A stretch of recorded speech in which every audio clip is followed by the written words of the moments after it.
Okay, I think we're live. All right. Hi, everyone. Let's very happy, merry holiday and Christmas and all of that. Could you guys just write to see If you hear us. if you hear us, so we know that we actually have. Actually, that being said, did we do the thing with the audio? Because remember last time the mic was off? It was like not Yeah, selected. I don't know Did how we we do did the right one? We can be heard. Did anybody hear us? Yeah. If you look in the chat. I don't see anybody. Oh, I can hear you. Okay, amazing. Thank you. Yeah. Thank you. Okay. Yeah. Happy holidays. We got our Christmas shirts, our holiday shirts, and bluey antler ears on, and a black Santa hat. It's really just a hat because I'm chilly. So yeah, we decided that because it's Christmas, that instead of just having this Q&A for the members, it's open for everybody. Yeah. So welcome everybody. Before we start, we just want to talk about the retreat, because a practical thing that we always talk about is when we see you guys next time. Yeah. And then this is the last Q&A that possibly ever. Possibly ever. Forever ever. Possibly, maybe it's the last Q&A that we have, because so far we have planned in 25 that we're going to have one live inquiry group every week, every month, which is on Zoom. And if you want the Zoom link, just write to Todd on unfilteredmindfulness at gmail.com, and then you can get the Zoom link and join for the monthly inquiry group. So we don't have the Q&A anymore. Instead, we are going to have the inquiry group, and then we're going to have 4 retreats next year. And the first retreat is coming up in exactly 3 weeks from today. So the 10th, 11th, and 12th of January. And it is a meditation retreat. You can read about the retreat on our homepage, theawakeningcurriculum.com. They can read about it.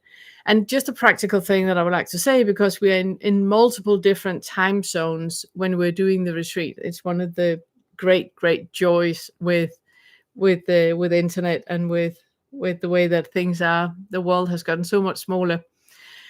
So the retreat starts on Friday the 10th at 6:00 Eastern time, which is midnight in Europe, which is 10 a.m. in Australia.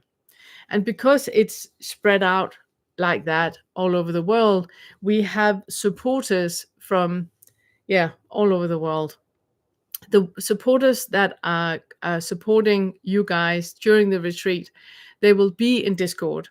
And whenever they are available, they will go into a video chat room where you can enter and have a talk, have a chat, get support. And if there's nobody in the chat room, you can just enter the chat room. And when one of the supporters see you, they will enter and have a live chat with you in the support room. And otherwise, what you can do is if you see one of the supporters, they are online, you can always DM them directly. Message them directly. And reach out and get support that way. Ask if they're available. Ask if they're available, obviously. We want to make sure we don't just... And the supporters in Australia are going to be Vince. We love Vince. He has some meetings as well, but when he doesn't have a meeting, he's going to jump in and out and be in the support room for you guys. And we have Kathy in Australia as well. Super happy to have her too. Really, really happy for her to be joining as well. Kathy is like one of the old ones from the old I was going to say, group. You might want to phrase it differently than that. Kathy's old. Me and Kathy, we're equally old. We're from the old Feta Free group. And then in Europe, we have Anna, and we have Gita in Italy, and we have Well, that's it in Europe, is it? Yeah. At this point. Yeah. And then in the US, we have Ella, and we have Leela. Yep. And then we maybe have somebody else that hasn't written back to us haven't yet. heard back yet. Haven't heard back from that person yet. So you have supporters that is there with you during the retreat. And we have that for all of our retreats. We are super, super grateful and happy for the supporters to be there. Which means that when you do the retreat, that there's always somebody there to support you and help you. But read about the meditation retreat. We have the full program and everything on the homepage, so you can check out. And then we have 2 of those meditation retreats next year, and then we have 2 full 7-day, so a full week 7-day retreats. But you can read about that on the homepage. Yeah, and that was a practical thing. I think so. So next time we see you guys is the 10th for the retreat, and the next inquiry group we have is the 21st of January. Yep, that was the practical. Yes, and thank you so much, Leela. Oh wow! Thank you. Thanks. Thank you so much. Yeah, all donations is really, really, truly appreciated. Thank you so much. Thank you so much. Okay, if you guys have any questions, just write them in the chat, or you can write on Discord. You already have people that have reached out to you. I do have a couple questions that we can start with while we're waiting for anybody else. Okay, so the first thing, Susan has 2 questions. So in brief, my question for tomorrow: could you 2 address autoimmune disorders and possibly kidney issues? My friend described autoimmune as a confusion. The body doesn't know if it's a good cell or if a cell is good or bad. So we'll start with there. Yeah. There are different ways to address diseases in the body when the body is out of sync with itself. First of all, there's the very biological, physiological way to address it when autoimmune disease or condition is when the body, like you say, is confused. It doesn't recognize a healthy cell from an unhealthy cell. It is an overreaction to a very normal condition, and that is what is addressed when you are speaking with a doctor and you're going to get treatments. That is what is addressed. So I'm not really going to go more into that, because you can just web DM that, WebMD that, and read up on that. And I'm sure your doctor is on top of that and everything. I'm more interested in talking about the psychosomatic and the psychological factors that is in it, because it's it's something you can do something about yourself.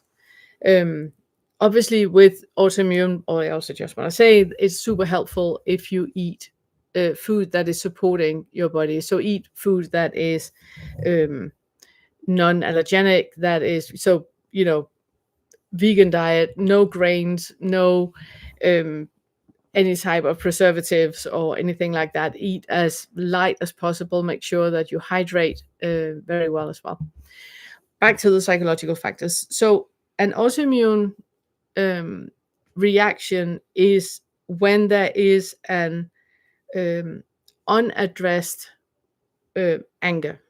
So there is anger lying under the surface, and for some reason, we don't feel that it is appropriate to be addressed, or we might feel shameful for the anger that we experience. It can be that we have intellectualized that. For example, if you have had childhood issues, that you have intellectualized it, but my parents did the best that they could. I'm just too demanding. I shouldn't feel like this. So it's like a bottled up anger.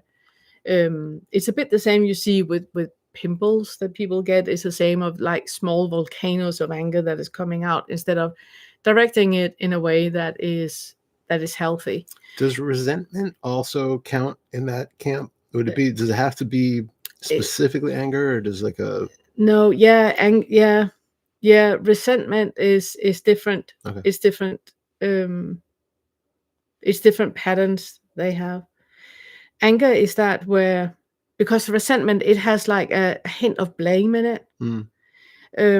The anger is more like guilt, shame, anger, because there's like an underlying belief about things should be in a certain way, and it's not. And then we get angry about it. So it's very fifth feather, second feather issue. But you mentioned kidney as well. And kidney in Chinese medicine is connected with fear. So there could be, when you connect those two with the autoimmune reaction and kidney, it could be something about that. It can be fear of responsibility that suddenly happens, that you have more responsibility that you actually are capable of. You can be angry that the ones that you think should have the responsibility, that they don't take the responsibility, so it's you. Anytime we have anything with our kidneys, it's always about fear, because the adrenals are connected with the kidneys, and the adrenals are where we are responding on fight, flight, freeze reactions. So I would address it with that, calming yourself all the time, like we talked about the last time, where I'm safe, I'm calm, and then you repeat the word safety and repeat the word calm. And then you ask the question afterwards, is there anybody that needs to be safe? Is there anything that can be safe? So it's really feeling into that expansiveness that we have. You have so many amazing inquiries about that. Would you like to say something short about that? I'm thinking what I'm trying to poke you into doing. Yeah, It's, it is. it's that feeling the fear, letting it expand, and then notice everything about, like the balloon. Yeah. I was just thinking, actually, because that's, where did I write? Because I have some things that I wrote recently regarding that, but I can't remember if it's for the retreat. I think it's for the retreat. Is it for the because retreat? on the retreat here, the 10, 11, 12, it's about the fourth and the fifth feather. Yeah.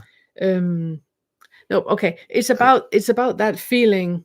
It's about that feeling that you have in you, where there is fear, or where there's anger, or where there's the feeling of unsafety, that you allow that to go as big as possible as it can get. And then you notice all the things around that feeling of unsafety, and really notice that all the things that are around the feeling of unsafety, are they really unsafe?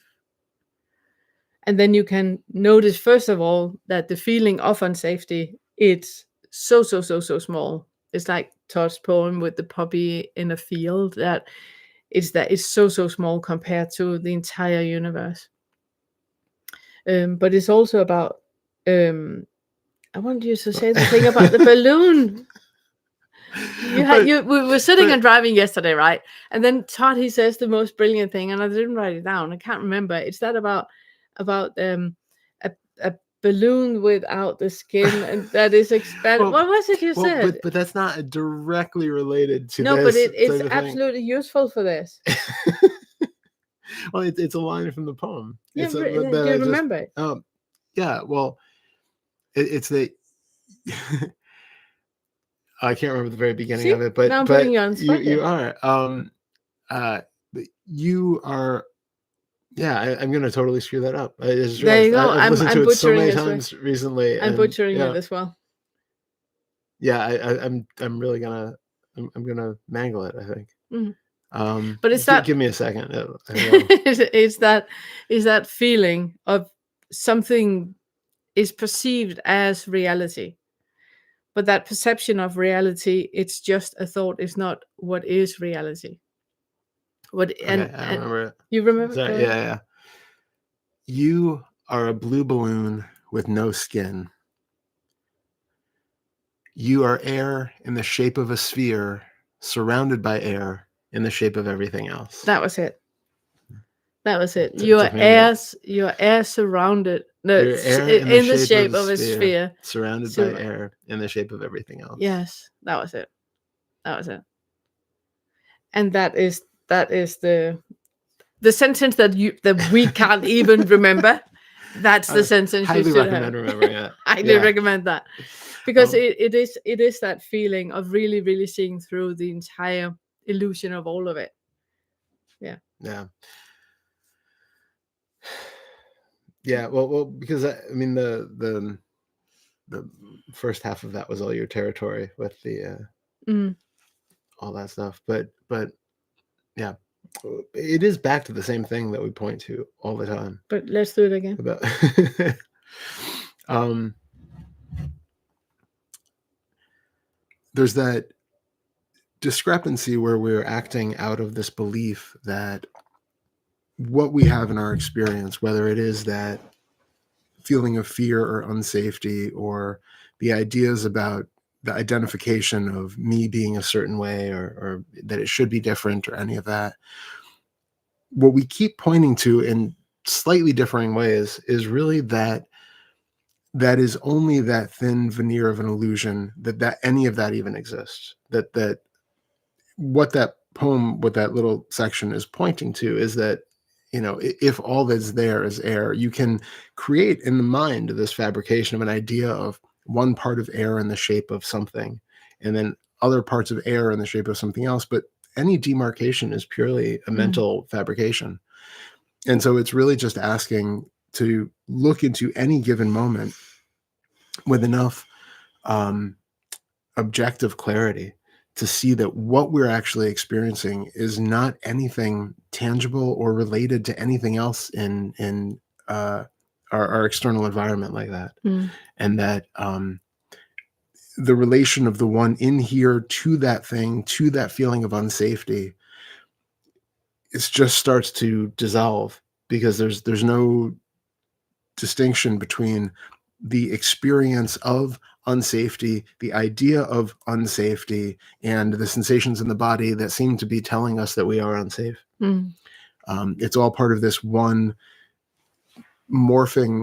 amorphous experience that has no clear actors or elements which are permanent, true, real, or have any inherent nature of their own. It's only these interpretations that keep coming on afterwards that keep making that air into something that it's not. That's I think what we keep coming at in different ways. Yeah, and keep pointing to. And when our body then reacts with anti-inflammatory responses, or with kidney responses, or digestive issues, or pain, or anything else that we have, it's basically just pointing to us of that underlying belief that is intact. And the way that we support that is to really see through what is that pointing to, allow that to be as it is, so there's no resistance to what is. And if there is a resistance to what is, then allow the resistance to be there. And then you are in a position where there is full acceptance of what is presenting itself right now. And then you can start to see that this air shaped as Pernille is in the air shaped as everything else.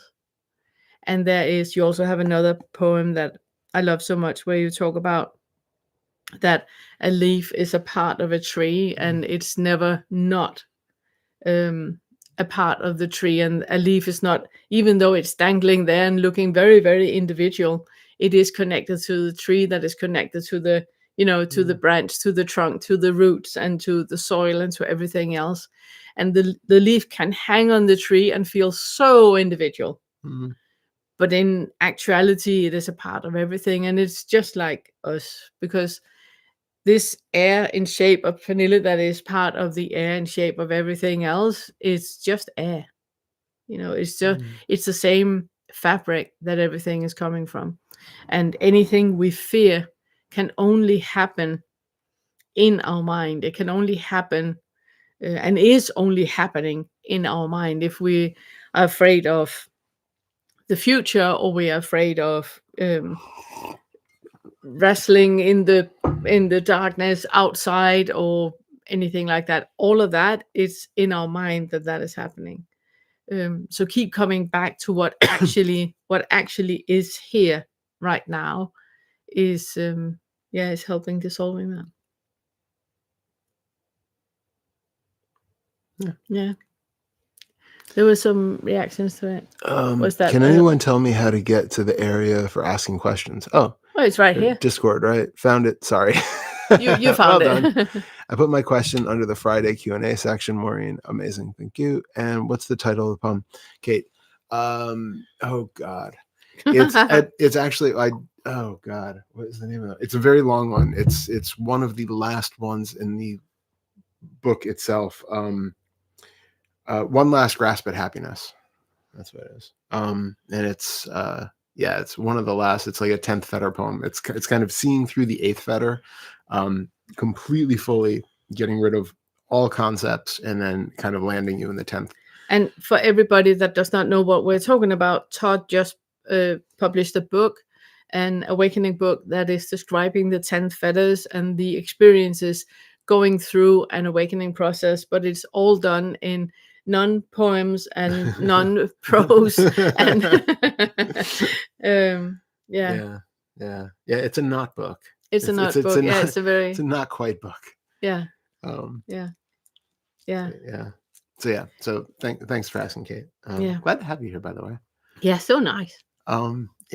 So and what I was saying is I actually just recorded that one last night. So I'm not sure exactly when it's going to come out, but I did just record the audio for that one. So we're going to make a video out of that. Yeah. Okay. So then we have a second part of the question from Susan.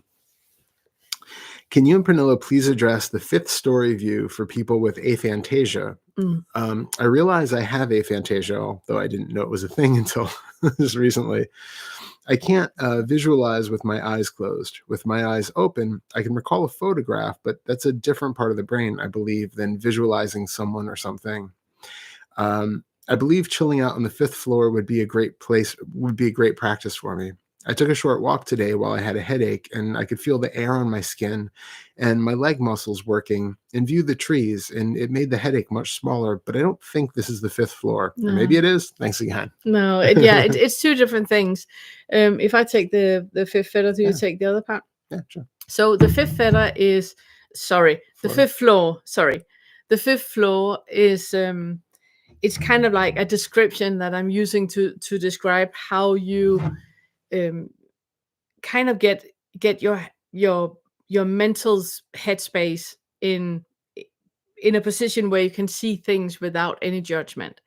And the description that I'm using in the material is that when you're in a maze, you can't find your way out of a maze when you're in it. But if you walk, if you climb up and you see it from the 5th floor, you can see the entire maze, and then you can find your way out. And the idea that came from is in Europe, we have those parks where you have high hedges, so it's like a maze. And in those parks, you have like wooden towers you can climb up into and then see your way out of the maze. So that was why I was using that metaphor. But another one, which is probably even better, it's that if you think of Google Maps and you think of a GPS, if you're going in your car and you're going into the city center, having it on street view is not very helpful because you can't find your way into the city center. You need to have like an overview. So you zoom out and then you see all the roads that are leading into dead-end roads, into cul-de-sacs, and into other cities and towns and everything. And you can find the way that is leading you into the city center. So the 5th floor view is basically that you're pulling yourself up. And when you are looking from up there, you don't have an opinion about the route. So for example, when you're using Google Maps and you want to go into the city center, when you're in the street and you're driving, you're opinionated about that house color and their Christmas tree, and here it's filthy in the streets, and you're very opinionated about what you see because you're smack in the middle of it. But when you zoom out and you look at Google Maps from above, you can just see the routes there, and that makes you not opinionated about the route there. You can't see things close up, which means it doesn't affect you right now. And that is basically what we're pointing to. That whenever you address an issue, because all your suffering, every single type of suffering you have in your life, it's self-created. You just created that in your mind right now. And I know that right now a lot of people are sitting and throwing their devices over in the corner when I say that, because it would be so great if that was not the case, but that is how it is. Suffering only happens right now in your mind, and you just did that yourself. You just created that yourself. So to get out of that, to kind of snap out of that, it is helpful that you look at what is actually here right now, without any judgment, without any assumption, without any opinions. You just look at it completely, um, what do you call that? Unemotional, where you're not attached to anything. You're not attached to a story. You're not attached to anything. You just look at it very, very Objectively. thank you. That was the word. Very, very objectively. And that is what we call to be on the fifth floor, that you pull yourself out of the situation. Another example I'm using is also when I call you, to be an anthropologist. An anthropologist is somebody that is observing and has absolutely no opinion about what is happening, but just observing what is happening. So that is what we mean when we talk about the fifth floor. And it is always helpful to pull yourself out from a situation, see it without any type of attachment, what is actually happening right now. Because that is when you can start to have compassion with what is arising in your body, what is arising in the other person, what is actually going on.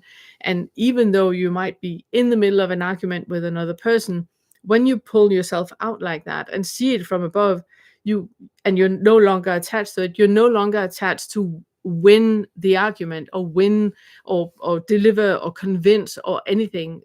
That is not there anymore, because you do not care about the result. You're just looking at the situation that is arising right now, and you feel what is happening in the body. You see what is happening with the other person, what you perceive is happening with the other person, and then you just react from that point. And that is where you can meet yourself and the other person with so much compassion, because there's no attachment to any outcome anymore. And the other part of it. Yeah, well, I think there's two things. So one is that the aphantasia part of it, it's interesting. Obviously, we don't. Everybody has their own probably unique range of internal experiences as far as how much is visual, auditory, somatosensory, or some other component. I know we've talked about, for some reason, in our shared bubble, when we are pulling ourselves up to that fifth floor view, there is kind of this like inner mental image of actually coming up. Like, I think that's why we've chosen and you started using that phrase, is because it really does feel like all of a sudden we're zooming out of the map and looking down. But I would say that part is not necessarily necessary for the experience of actually having that objective view where you take yourself out of the situation and kind of look at it from a distance. I think it is indicative of the way which we kind of internally view it, that we use so many visual words, that you're looking at it, it's from this viewpoint, it's all of that sense of distance, and all of that is implied in the phrasing that we use. But I suspect that that's not really a necessary component to it. It's more of probably a secondary layer of what is happening in the mind to kind of represent what is happening. And so I think for you, Susan, there's what's important is what Pernilla was saying about having that detachment from the belief in the stories, that there's this perspective of being able to notice what's there, even if you're not visualizing yourself from some sort of higher vantage point of it. But like what you had described about walking and feeling the breeze and your leg muscles and all of these things going on, and then noticing that the headache that was there is suddenly less prominent than it was. The important thing that's happening there is that you're in direct experience. You're instead of thinking of, oh my God, I've got this headache and I've got to go get an Advil and I've got to, why is this happening now? This is the worst time for it. And being stuck in the mind created thoughts about a headache and what that means and how much you dislike it. Instead, there's just this raw experience of sensations of muscles and sensations of something in the head, whether it's felt as a tension or whatever else, and the sensation of this on the skin, when all of these things are just the raw sensations that they lose all of that subjective um, importance, all of that feeling of like, you know, all the story and the warring against it, and it meaning something else, and it's just is what it is. And when we do that, what we'll notice is that the things that seemed painful or problematic probably get knocked down quite a few notches, not because they really are, you know, that whatever it was that is causing the headache probably didn't suddenly have some spontaneous remission in some way of the symptoms, but because when we have something that we look and feel as pain or um, uh, observe with some sort of resistance, that is often ballooned up in our perception to being much bigger than it really is. It takes up so much more of our attention and conscious space because it's something that is either uncomfortable or that we are creating a whole narrative about and how problematic it is. And so what's happening now is you're not giving it that much attention. You're putting attention in other places, and all of a sudden this rather, you know, finite scope of attention that seems to be just taking in, it's like capable of taking in everything, but the more attention, the more focus it has on one thing, the bigger that thing seems to get. If you are zooming out, to use that kind of language again, to take in more things, all of a sudden they all start to kind of shrink down to where none of them has that amount of real estate anymore. It's everything is starting to take in sort of equal amounts of importance or unimportance. And that's kind of what's happening when you're doing that. So I think it's a really excellent practice for you to be present and in the direct experience of what's happening there. And I think a byproduct of that is that fifth floor view, even if we're not actually seeing it as a view, but that fifth floor perspective, there it is again. It's really hard to like not use a visual word or metaphor in this, but that objective experience starts to change because you're what was the headache is no longer even a headache. It's just one more blob of floating, changing sensation in this whole vast landscape of floating, changing sensations. So then you don't have that personal identification and investment in any one part of it anymore. They all just take on the same flavor and the same homogenous sort of non-importance. And so the more you do of that sort of thing, the more you are being on that objective fifth floor view where nothing has the identification or the story involved with it. No, because whatever experience we have, we tend to put a concept on it. Yeah. So I have a headache. That is a thing. That is a real thing. Headache is a real thing. But it's not, though. Nope. It's not at all. And when you pull yourself out of the equation, or when you pull yourself out of the experience and you no longer hold any opinion about it and you don't have any preferences about it anymore, it's just sensations in the body. And there's no opinion about the sensations. It's just occurring and arising, and now it's not. And there's no, yay, now I don't have a headache anymore, or oh my God, now I have a headache again. None of that, because there's no opinion about it. No. So it is really looking at it from a completely neutral standpoint, and also just be what we talked about last time, the joy of experiencing. Just notice that joy it is to be experiencing anything. Because even though you might have had a headache before, you have never had this headache. And this headache is a completely brand new one. And that can be experienced with joy because you haven't experienced it before. So it's that complete curiosity to what is arising in this moment. Yeah. I just had a flash of a Neutral Milk Hotel line when you said that, and I've lost the first half of it, so I'm going to wait to. but it just reminded me of that.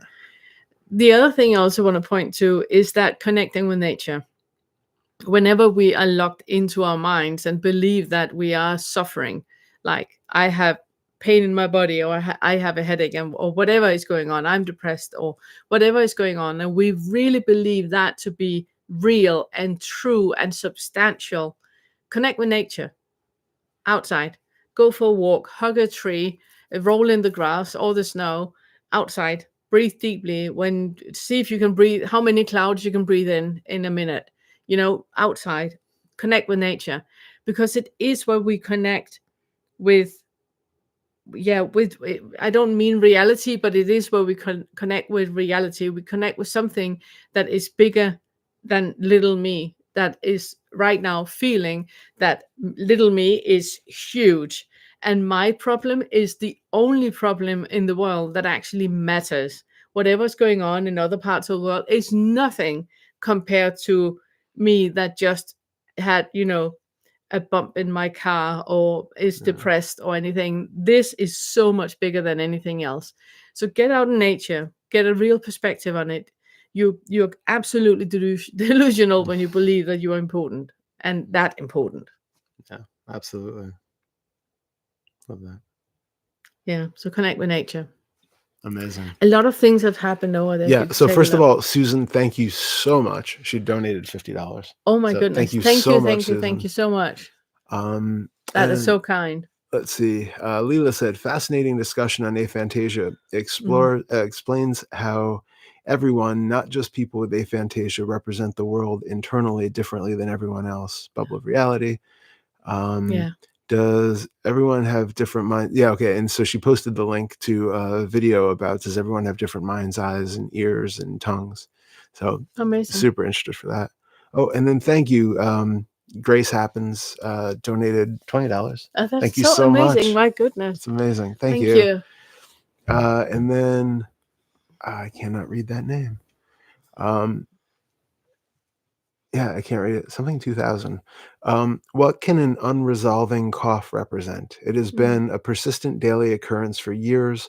All the doctors have to answer. All the doctors have no answer, as everything looks normal from all their tests and scans. Yeah.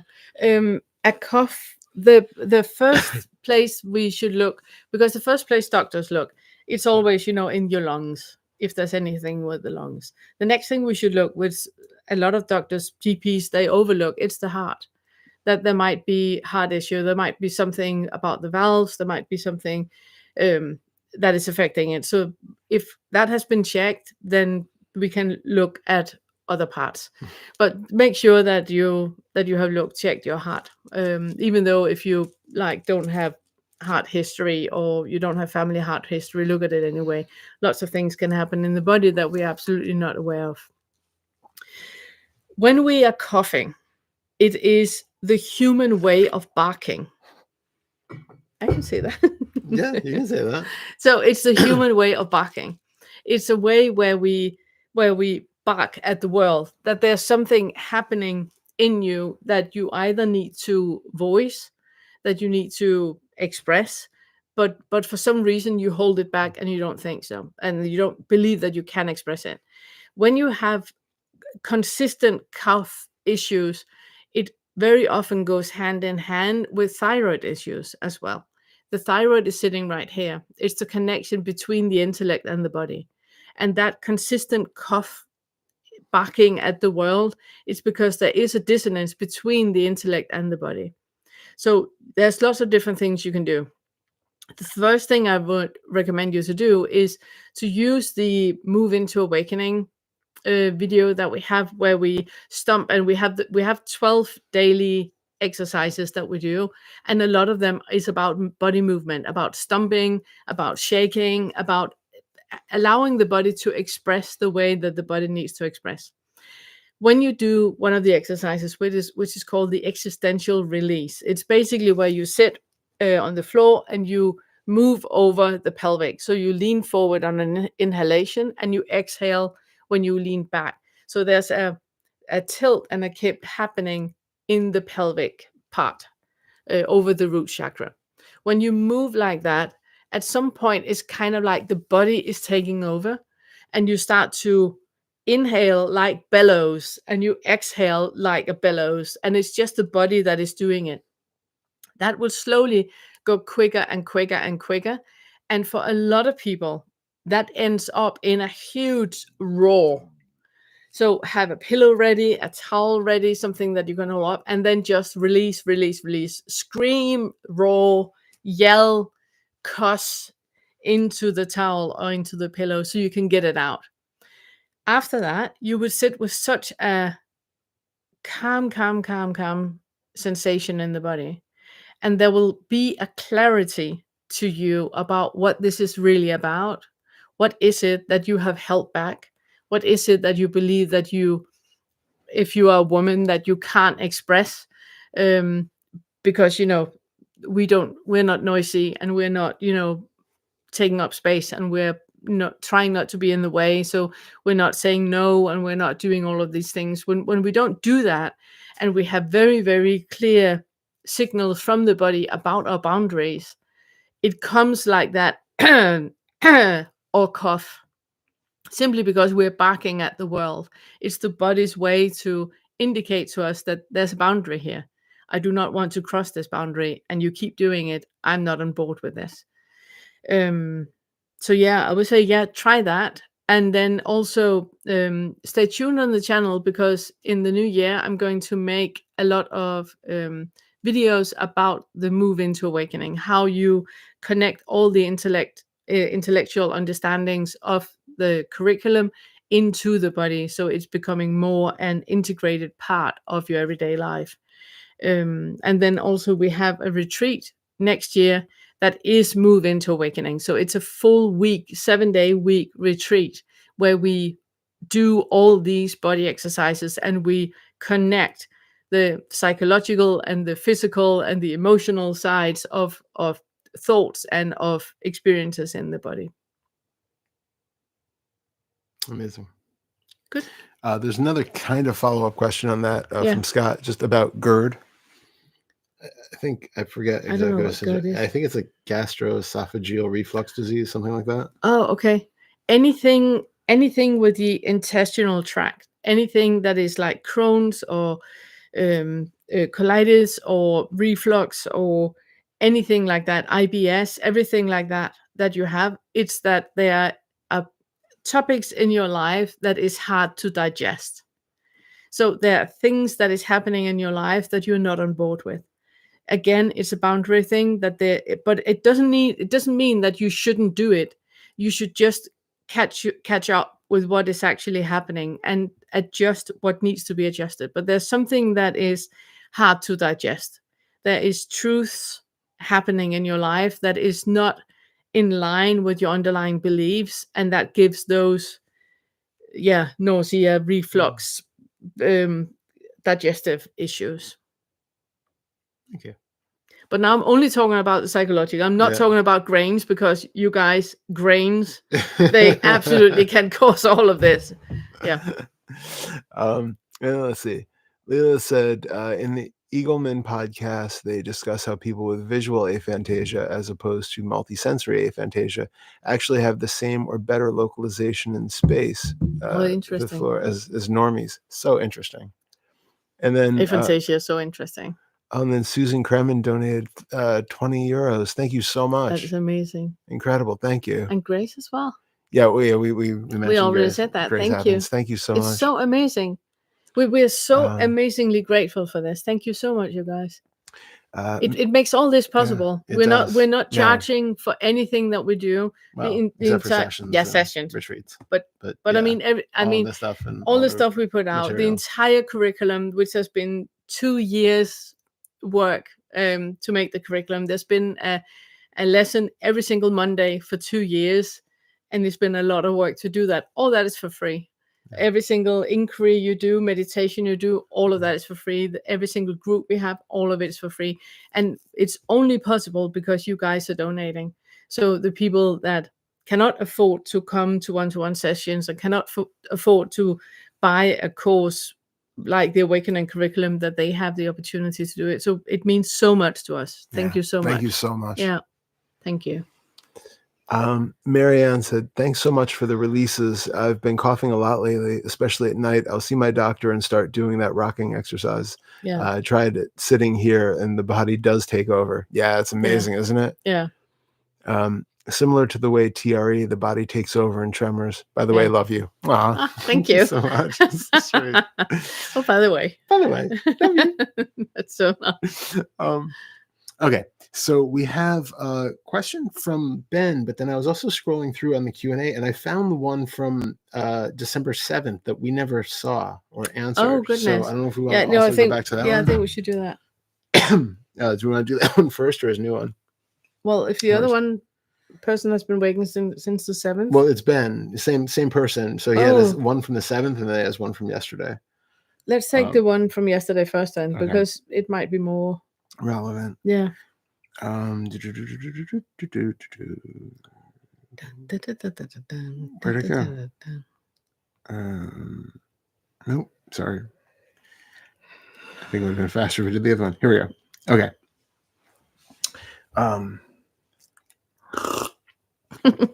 Speaking of coughing, I'm Yes. trying not to cough. Oh. I know it's been there's been something going on for months. Yeah, that's since the 18th of November you've been sick. Has it been that? Yeah. Yeah. Yeah, my sister died the 18th. Oh, of right. November. Yeah, that's right. It did start then. Yeah. Yeah. So there's been something I still yeah. Yeah. So bark. So Ben said, I recently have had a lot of perception changes from doing some of the exercises. Things are 2D now, and thingness comes and goes. I also follow Kevin's Fetter work, and he mentioned if you feel like a subject or check back in, that means you haven't broken the sixth fetter. Since I have and do check back in, but it still always feels 2D and no separation, this has created a big doubt spiral about how do I know if I've broken it or not. Like you said in your doubt video, you wish fireworks would go off or not. It's very clear something has changed, but how could you ever know if that's what they refer to? Trying to just trust my own experience, but at the same time, I wouldn't want to overlook something. At the same time, I know things will just unfold as they do, and it's circular, so it's not even that important. Yeah. There's so many things in that one. Yeah, there's so many aspects. The first thing that I really want us to address, it's the part about when you hear other people say how an awakening is, that is not how an awakening is. It's how the awakening was experienced at that point in time for that person. It does not mean that is truth. And when even teachers say that this is how it is, it's not. It can't be, because we are 9 billion people here on the planet. We have 9 billion different causes and conditions. And if you had coffee, or if you had DMT, or if you had anything for breakfast like that, or if you didn't have breakfast, or if you had an argument with your spouse or whatever, all that comes into account that creates a different experience. That is why you have not had a single morning in your life that was the same as a previous one. Because nothing is never the same. So we cannot say that an awakening experience is the same for everyone. That is not possible. It is not possible. So the first thing I really would like for you to do, or we really would like for you to do, is put that aside. Your assumptions about what it is other people are saying. And even if they say, I know the truth, this is how it is, you cannot take that as truth. It's only what that person believes. That the person believes this is truth. And that is what you can take it as. It doesn't mean that it is truth. It's just an opinion. Just like I say, you now have 10 billion on your account. It doesn't mean that you have that. I just said that. So, and it's the same thing, you cannot take anything that anyone says as truth, because it can't be. It can only be their opinion. Secondly, an awakening process cannot be linear, because if an awakening process is linear, that means that there is an I that moves through time.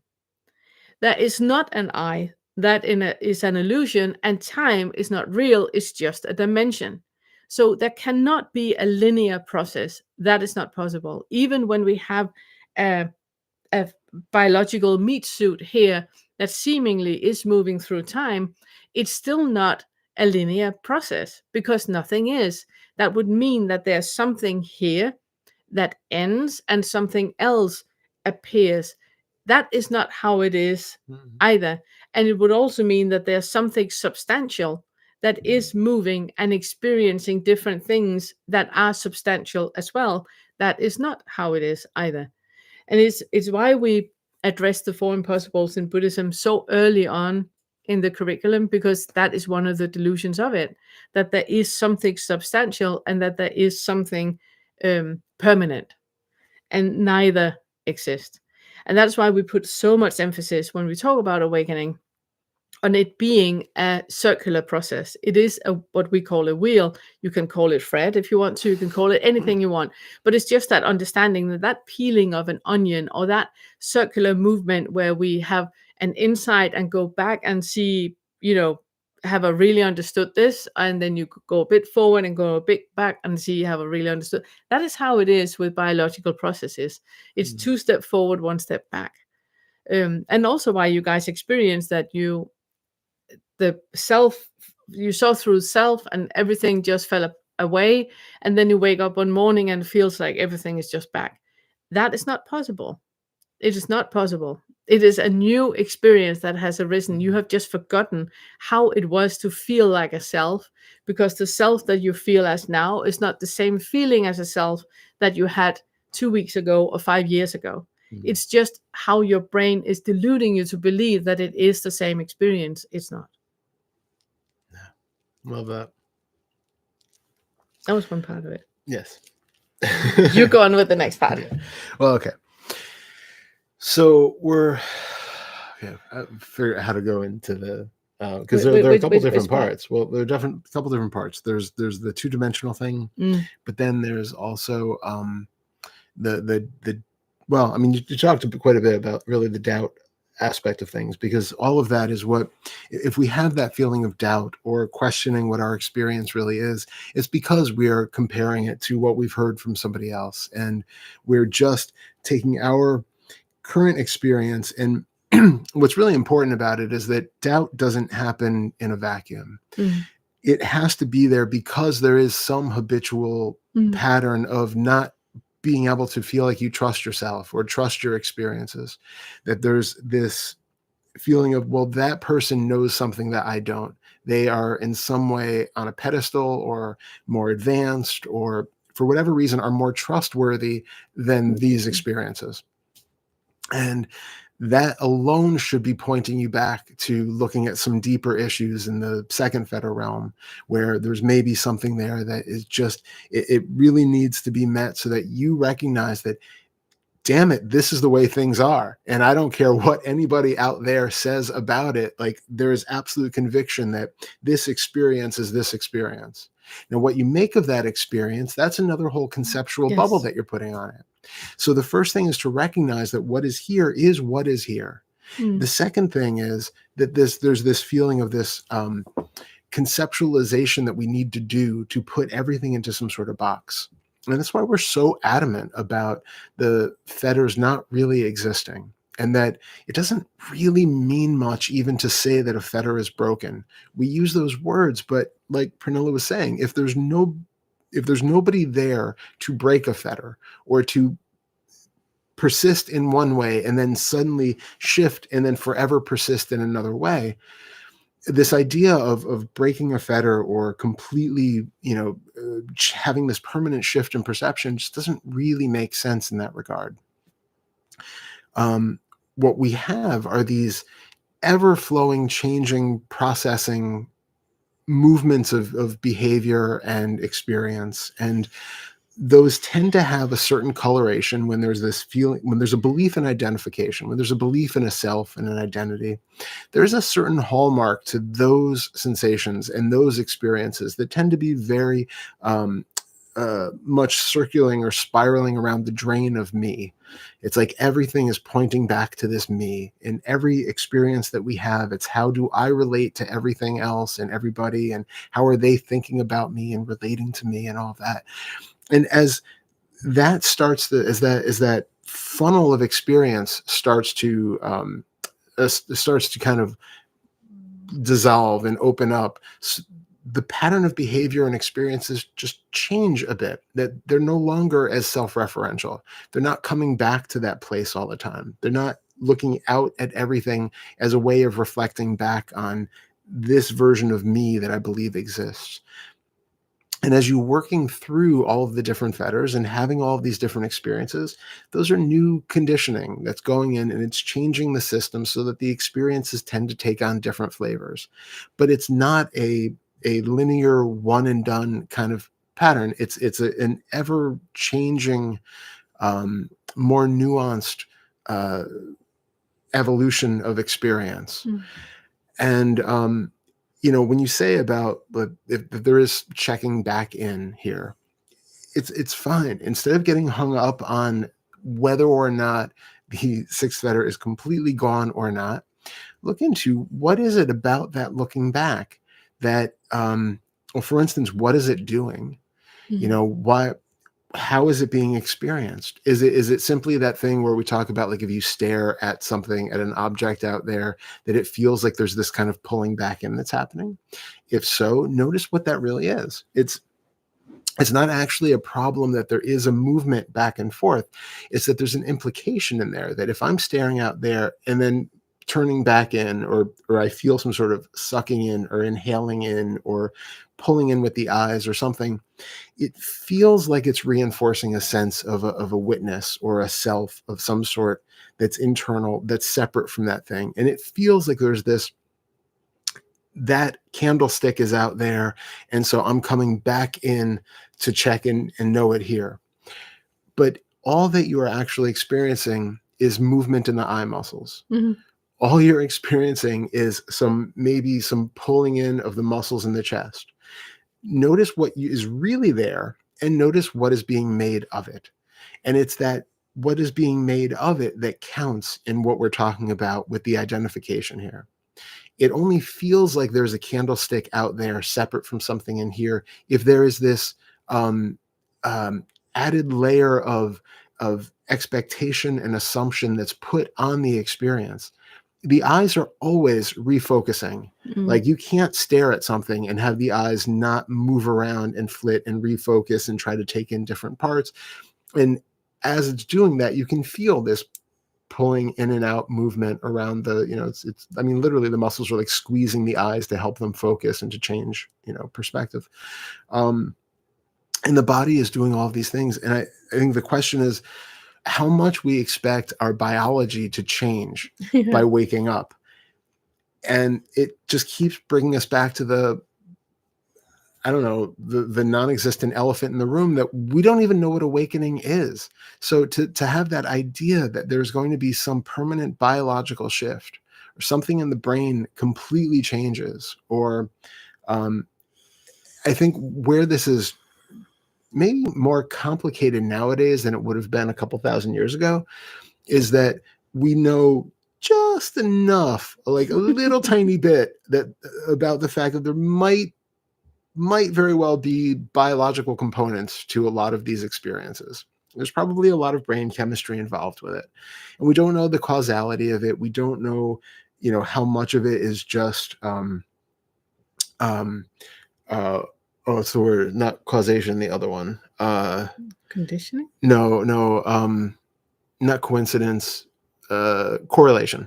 That we Ah. don't know how much is correlation and how much is causation, but it's if we were just coming from a purely religious standpoint, it would be much easier to just look at each of these things through that lens and then make some greater conceptualization out of it. And we're in this kind of semi-secularized version of awakening where we don't really, generally, especially in the non-dual world, necessarily talk about all of the religious trappings and dogmas and extra beliefs that tended to be there in the earlier traditions, but yet we're still talking about a lot of the same experiences, and we're still talking about similar shifts in perception and the similar ways of being in the world. And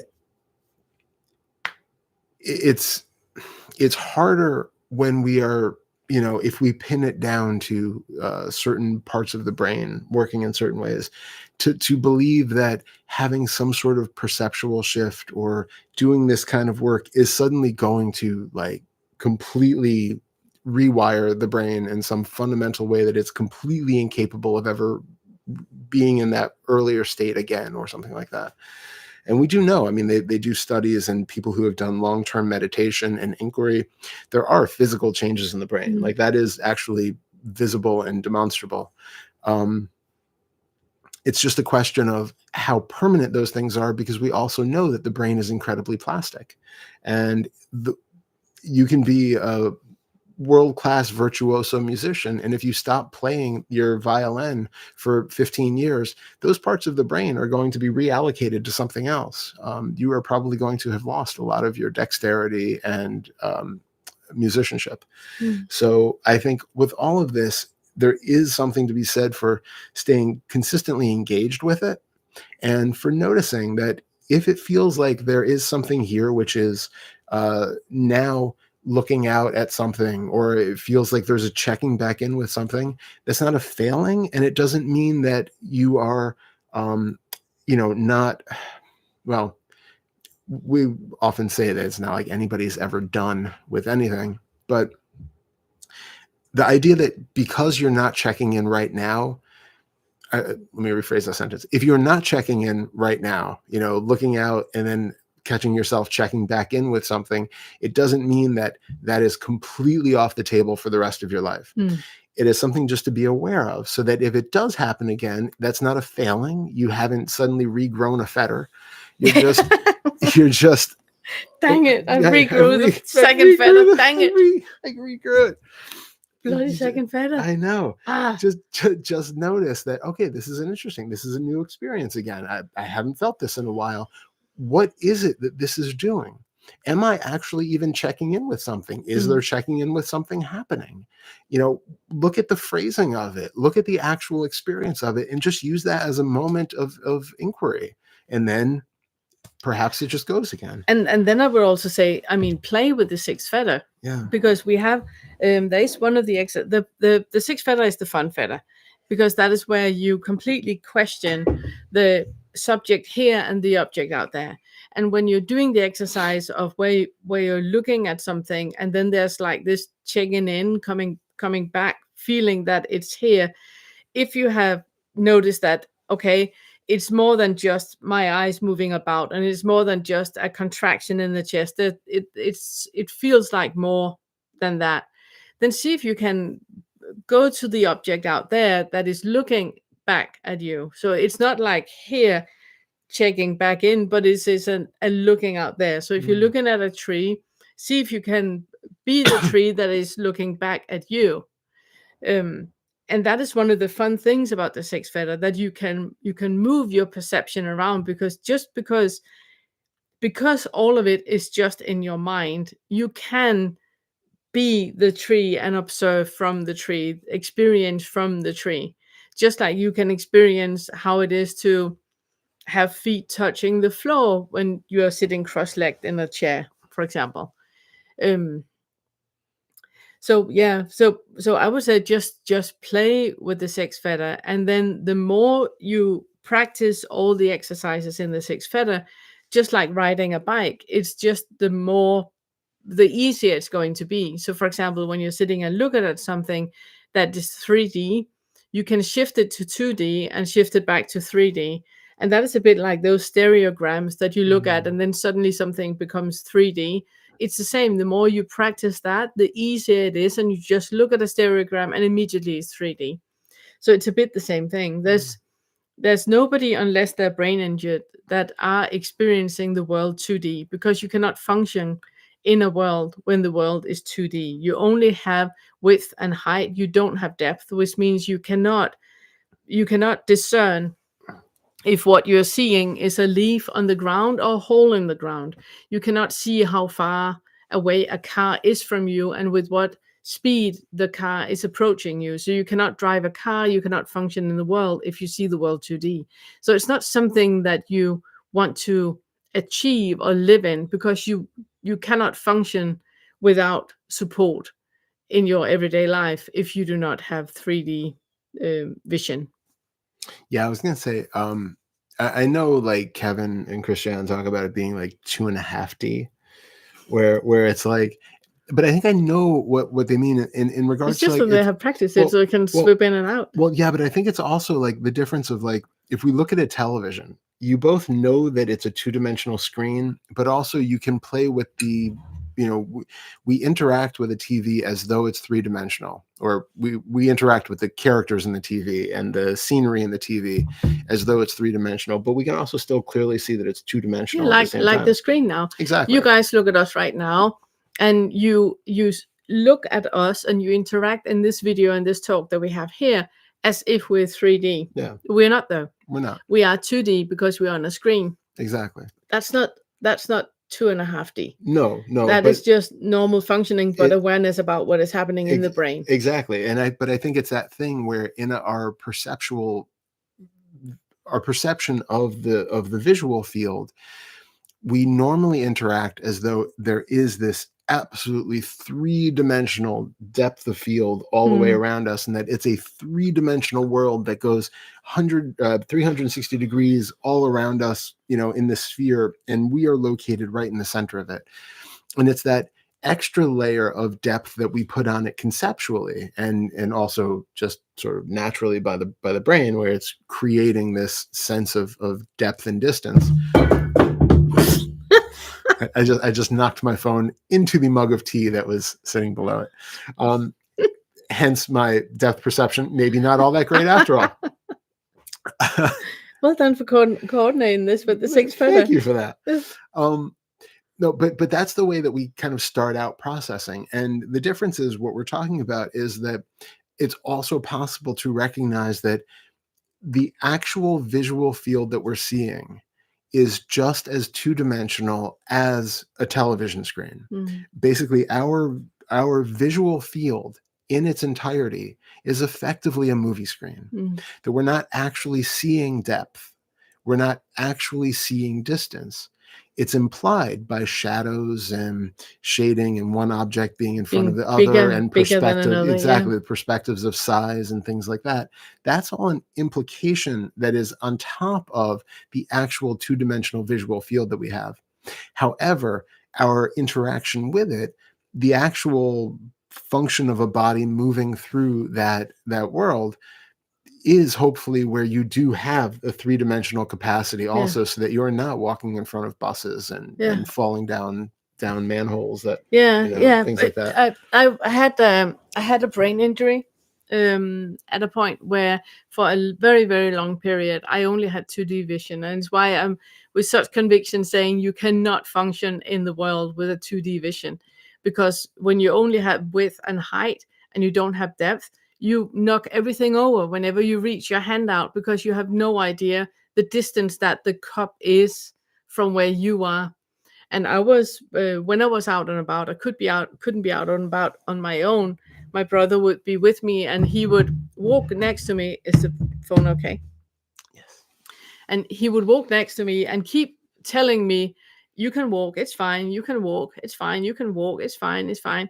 Because every single line in the tile, I could not see if that was just a line, if a leaf lying. Autumn is horrendous when you have 2D vision, because every leaf on the ground, you don't know if it's a hole into the ground or if it's something that is, a stone upon the ground, or if it's just a flat leaf, or shadows that is coming on. You can't discern if it's a hole or if it's a boulder lying in front of you. You can just see there's something dark there. So crossing roads, I couldn't cross roads unless my brother, he was with me and walked with me. Otherwise I had to wait until it was, green light and walk. So you can't function in the world normally.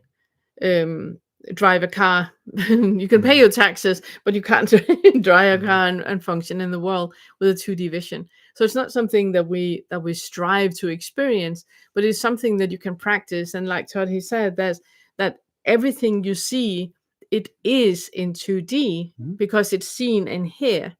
And the 3D is just something that the brain is adding onto it, and you can kind of like unclick that, so it's 2D, and then you can click it back so it's 3D again. But living in a world where everything is 2D, it's not fun. No, and it's also about the three-dimensional world building that we are doing every moment. So, like, for instance, for anybody who wants to play along right now, stare straight out, open gaze, stare straight out directly in front of you, and notice what is directly in the field of view. It doesn't matter what it is, but pick whatever object is directly in front of you in the field of view. And now just get a feel for where that is. And now pan your head slowly down towards the ground.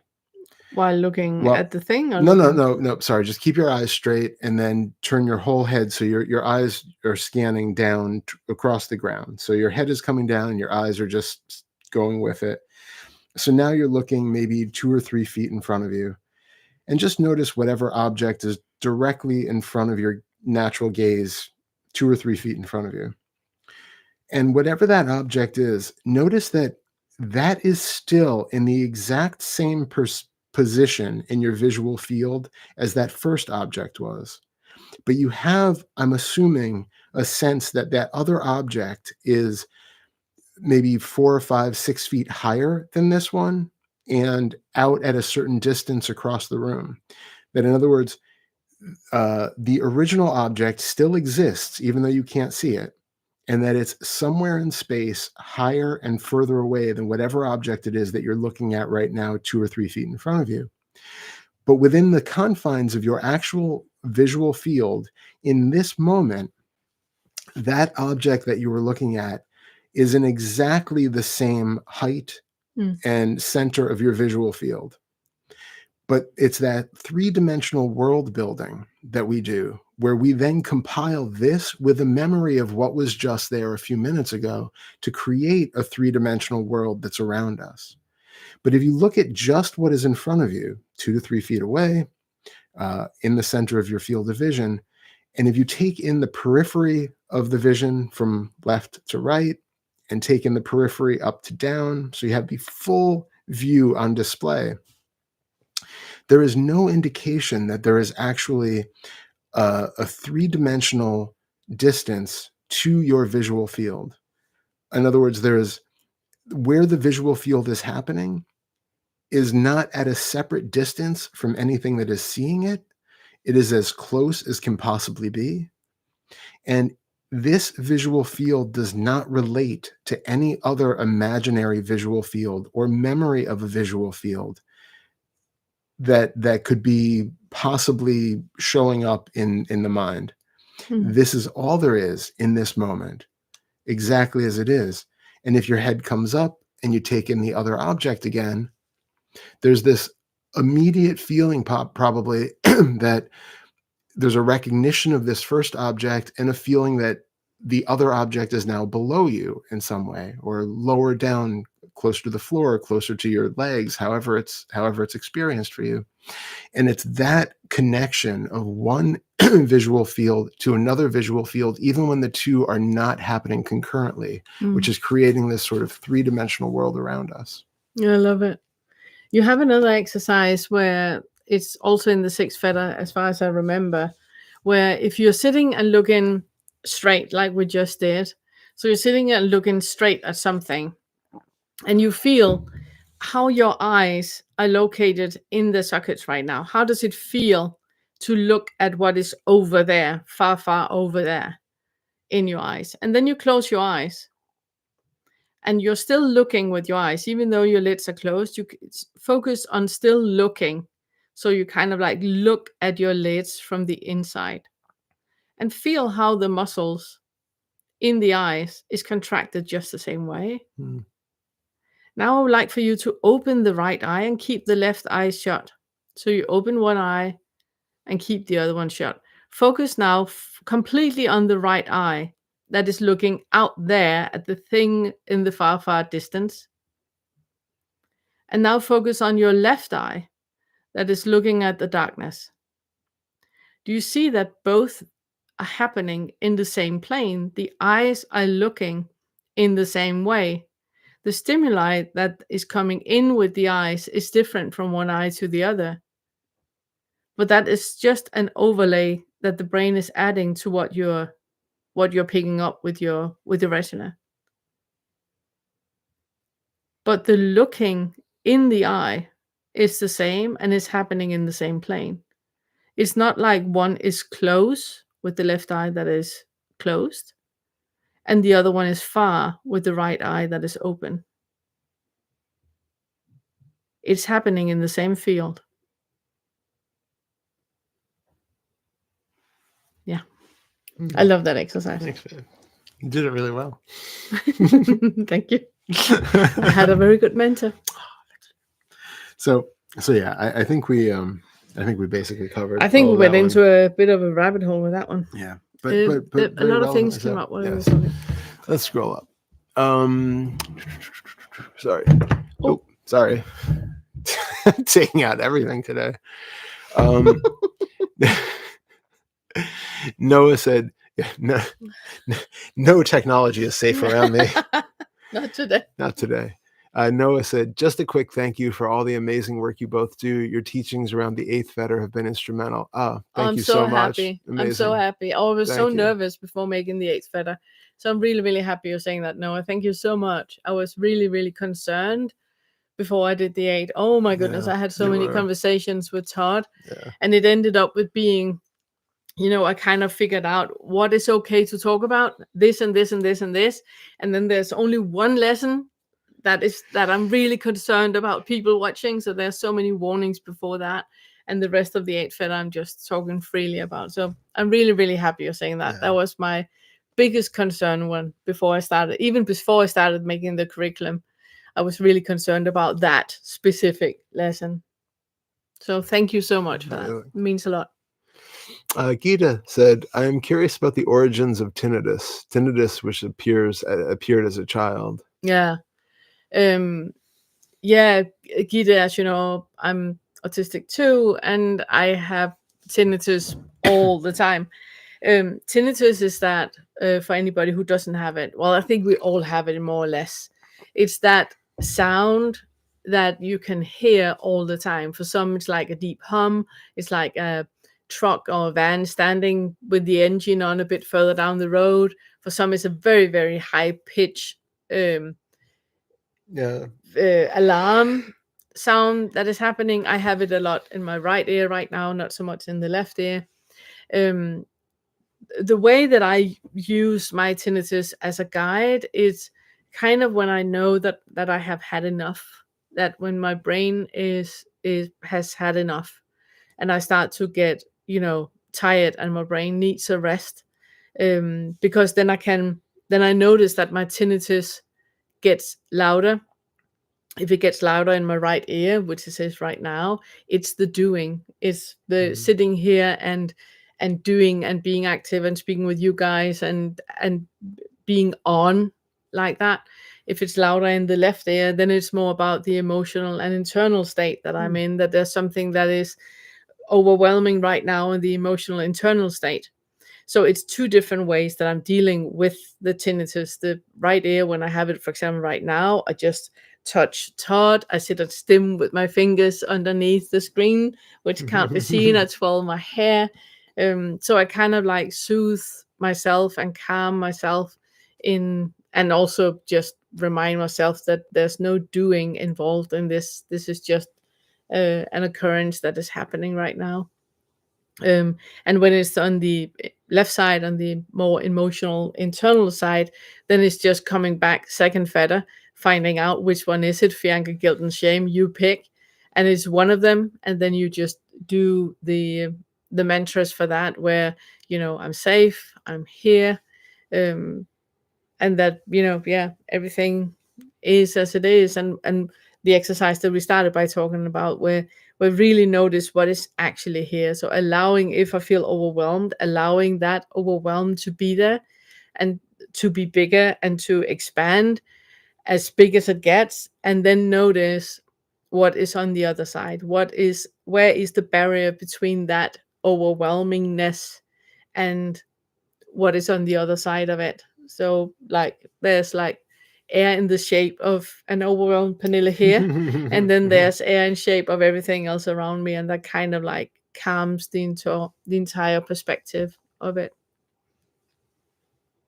Also, really interesting how in some meditation traditions, it's considered like you start to get a tinnitus when you've sufficiently calmed everything down, and then that starts to come up, and it's actually seen as a positive sign that you have this meditational tinnitus. But I actually wonder how much of it is just that you then You're, quieted the mind, you become aware of the fact yeah, that it's there all the time. yeah. For most people, we have tinnitus all the time, and it's Mm. just when it gets really, really overwhelming that we start to complain about it because it's in the way.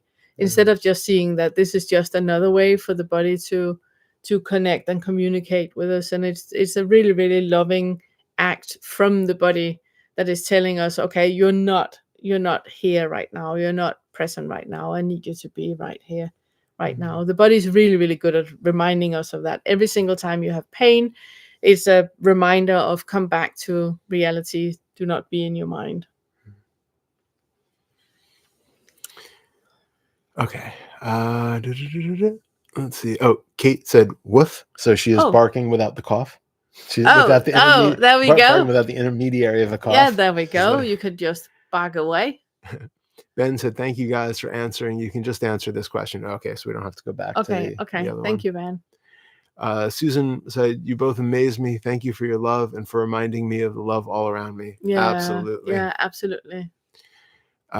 Stephen said, I've been having more memory problems, and more recent MRIs show I have had a stroke at some time. Oh wow. Worried about loss of mind, but Mhm. also but could be shift in awareness or consciousness. Yes, a stroke needs to be addressed, and you need to speak with a cardiologist that can help you with if you need medication, if you need to change your diet. A lot of times we can help the viscosity of our blood, so we avoid strokes. For example, by going vegan, there's so much of the animal protein that we eat that thickens up the blood and is reducing the viscosity of the blood. So there's that. There's eat beets. Beets are amazing. I can't remember. It's like ridiculous amount of viscosity and oxygen transportation you get with. It's like 500% increase. When I was working with athletes, I always recommend them beet juice before any kind of exercise or competition, because you immediately increase the oxygen uptake and the viscosity with, I think it's like 500%. It's absolutely ridiculous by eating beets.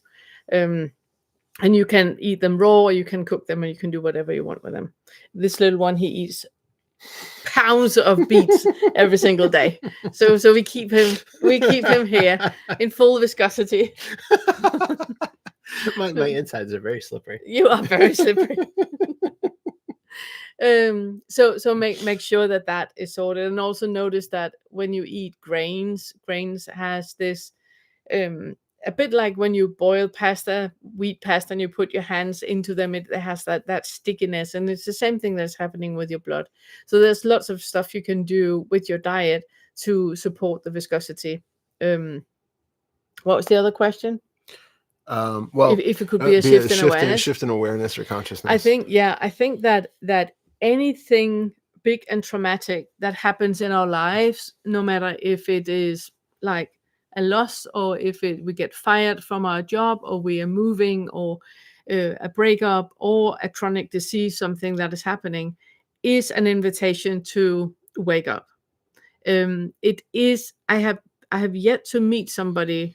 Well, Hannah might actually be one of them, but there are not many people that wake up without a trauma.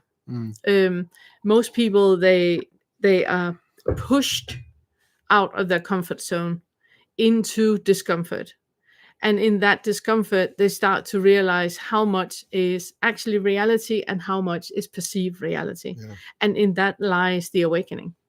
Yeah. So for you to realize that, okay, the life I had led so far led me to a stroke. If I continue in this path, I will probably get another stroke, because this is the recipe for a stroke. That alone is a wake-up call. And we tend to wake up in many different aspects when we get a wake-up call. So it is, I see, an invitation for you to wake up. Do the curriculum, and I'm sure you will stumble into things that will support you in your awakening. And also join on Discord.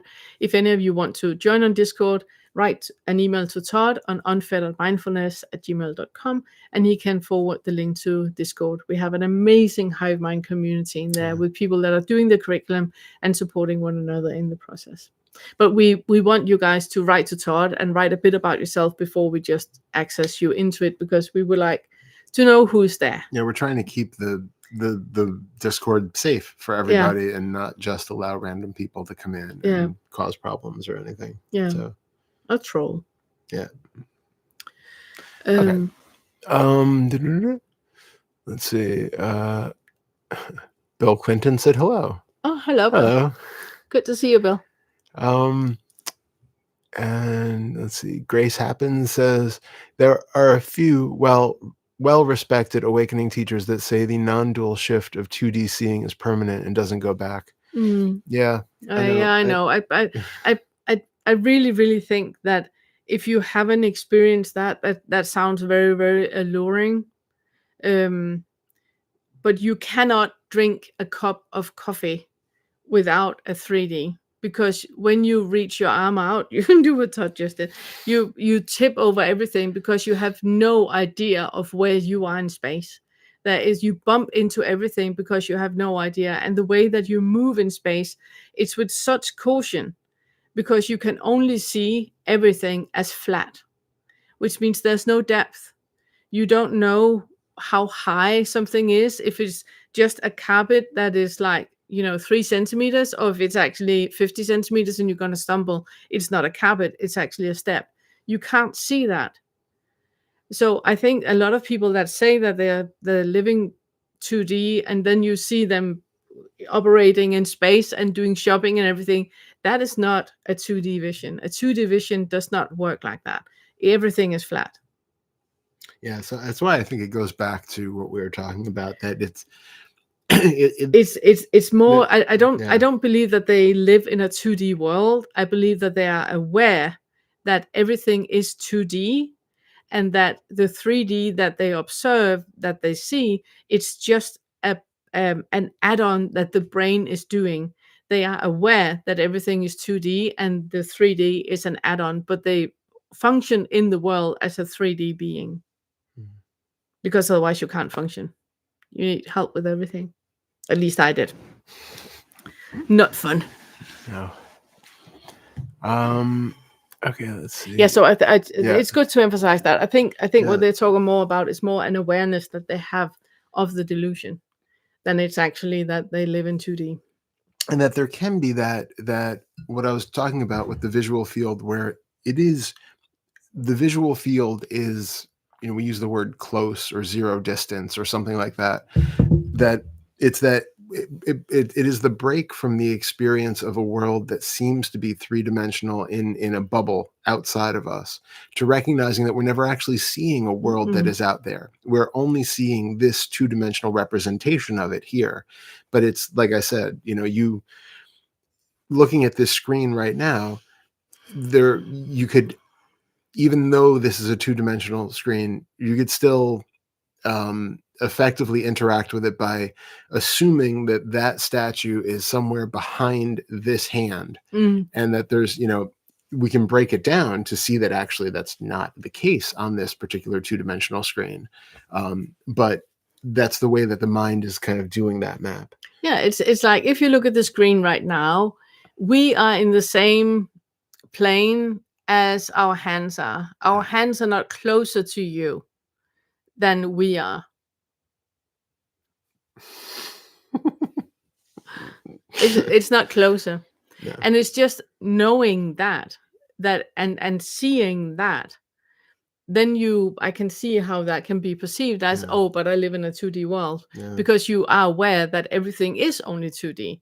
The 3D is an add-on, that and an extra layer that the brain is doing absolutely automatically, but you are aware that it's just something the brain does. But literally, that does not mean that you actually perceive the world as 2D, because that is a completely different matter. Yeah, and I was going to say that even as you're looking at this, I assume you're looking at a screen of a computer or a phone or something while you're watching this, and you probably, even if all of your attention is on the screen right now and you're trying to pay attention to the three-dimensionality within this two-dimensional screen, you're still also picking up the world behind it.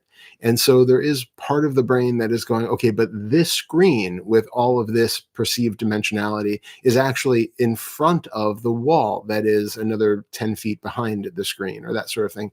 And it's to recognize that the entire field of your entire visual screen, including this little screen of a box and all of the space all the way around it, top to bottom, side to side, is all one two-dimensional screen. It is all happening on one In the flat same screen field. of Yeah. that same field of our experience, of our visual experience. And it's that makes the difference, so that you can see that it's not a world filled with objects staggered further and further away. It is one contiguous display that just shows everything all at once.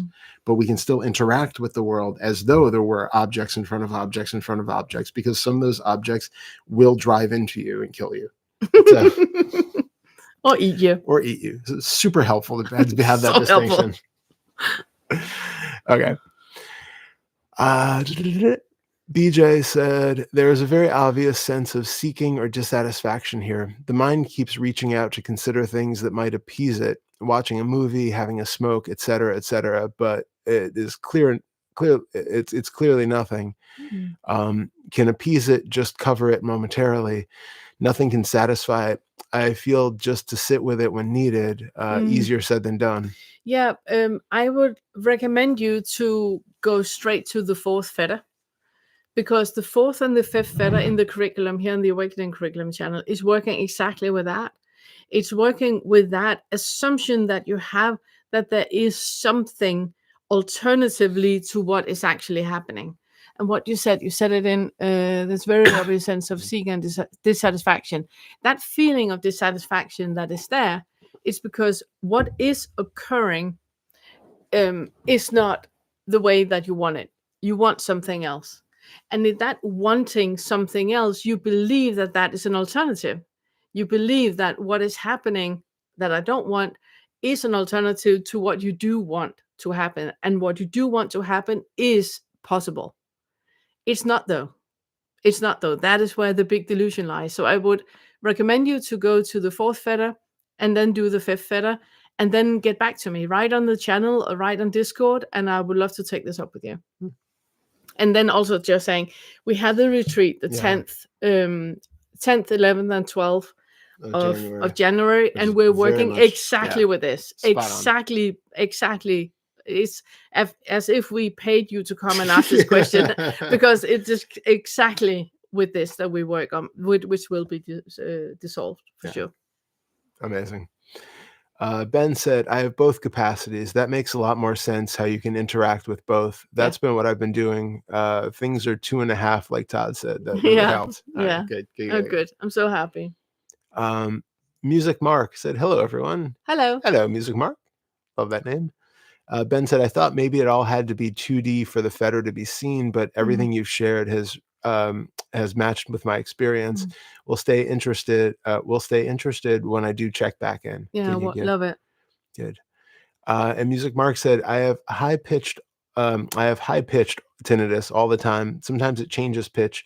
Since adopting these practices, I have low rumbling sounds. Yeah, that's interesting. Yeah, it's really interesting how it can change. What I would recommend you to do is to notice the difference in the sensory experience, in the felt sense in your body, because there's a difference between a high pitch and a low rumbling.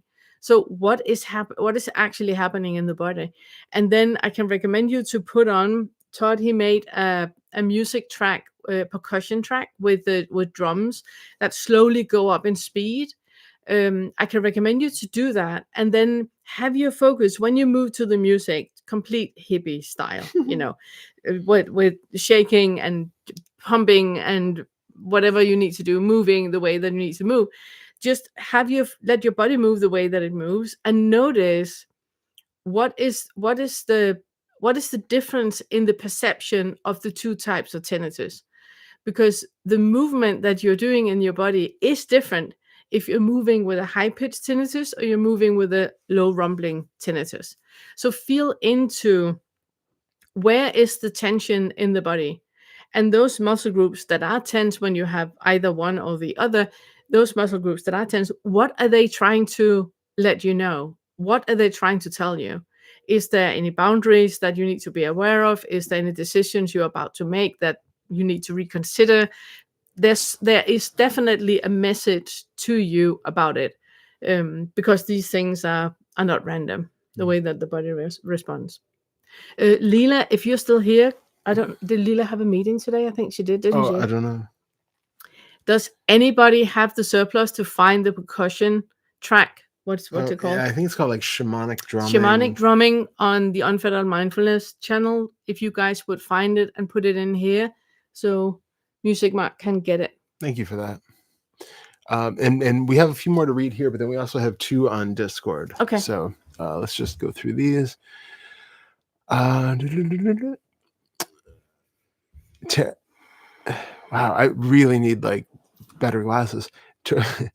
Terror and Terror says, "Hello, beautiful angels." Hello. Hello.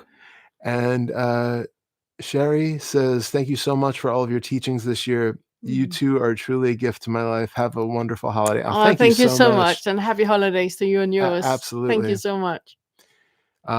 And Taryn asks again, "How can I find a job that doesn't kill my spirit and put me and my coworkers in extreme consistent survival mode? I feel like giving up." Yeah, I get that. Yeah. The first thing for you to find a job that suits where you are, I would recommend you to do the curriculum. Start by the first fetter and do the curriculum, because there is a very clear assumption about, first of all, who you are. And then there's a very clear assumption about what you are capable of. And then there's a very clear assumption about what you have to do to get by. And those 3 assumptions are opposites one another. That's why you feel that you're not in flow, why it feels that there's struggles and there's like aversion and anger and resentment and all of that arising. It's just because there are conflicting underlying beliefs. So those 3 things need to be questioned and aligned, and you do that in the curriculum here on the channel, on the Awakening curriculum. Start with the first fetter and really, really look at these things without judging yourself in any way, without holding, like we talked about in the beginning of the meeting here, looking at it without any kind of judgment, without any kind of assumptions, without any kind of things should be in a certain way, but just look at what is actually here. And then do the curriculum and do the exercises that will lead you to the answer of those questions, because you will figure it out for sure. Yeah, I hope that was helpful. Okay. And then Bill had said, BJ had said, "Where is this flat screen then? Closer than close? Thank you." So yeah, when we're talking about, I love this fetter because there's so much. The 6 fetter is really the fun fetter. So much fun. There's so much to investigate because it forms the foundations of everything that we take to be our reality. And the more we start to play with this, the more threads it pulls, so that that whole tapestry of what we take the world to be just starts to come undone. Yeah. So we have this idea, perhaps, that when we're seeing a world at first, it's snowing. Nice. That when we see the world at first, that there is a real 3-dimensional world out there, like I was talking about. Then we might start to recognize that, well, actually, all I'm seeing is this kind of visual field that has some sort of boundary around it. And okay, now I'm maybe looking out of a window at a world. So maybe there's some idea that there's something in here which is seeing a world out there, and I'm only seeing some sort of window perspective of it. And then we start to recognize that actually that window perspective is itself that 2-dimensional screen. It is just like watching a TV, and there is just this screen there. But maybe we even then realize that there isn't a feeling of like me being in a theater watching the screen. It seems like, well, the screen is really big. It's taking up a lot of the internal space. But we have still this idea that there is something separate from the screen. That, for instance, right now, if you're taking in your visual field, no matter where your head is pointed, there is probably some vague indication that there is black all above it, Mm. to the sides of it, and And behind it. it. There is an idea there that that blackness exists around the visual field, which is currently being experienced. And without going into a deep investigation of that right now, I do have one or two. I think the one, I have a video like psychedelics won't show you non-duality this clearly or something like that. That's really good in that. It goes It's into also this on the deeply. Unfettered Mindfulness channel that I can recommend you guys to subscribe to, Thank you. where we have all the inquiries. Yeah.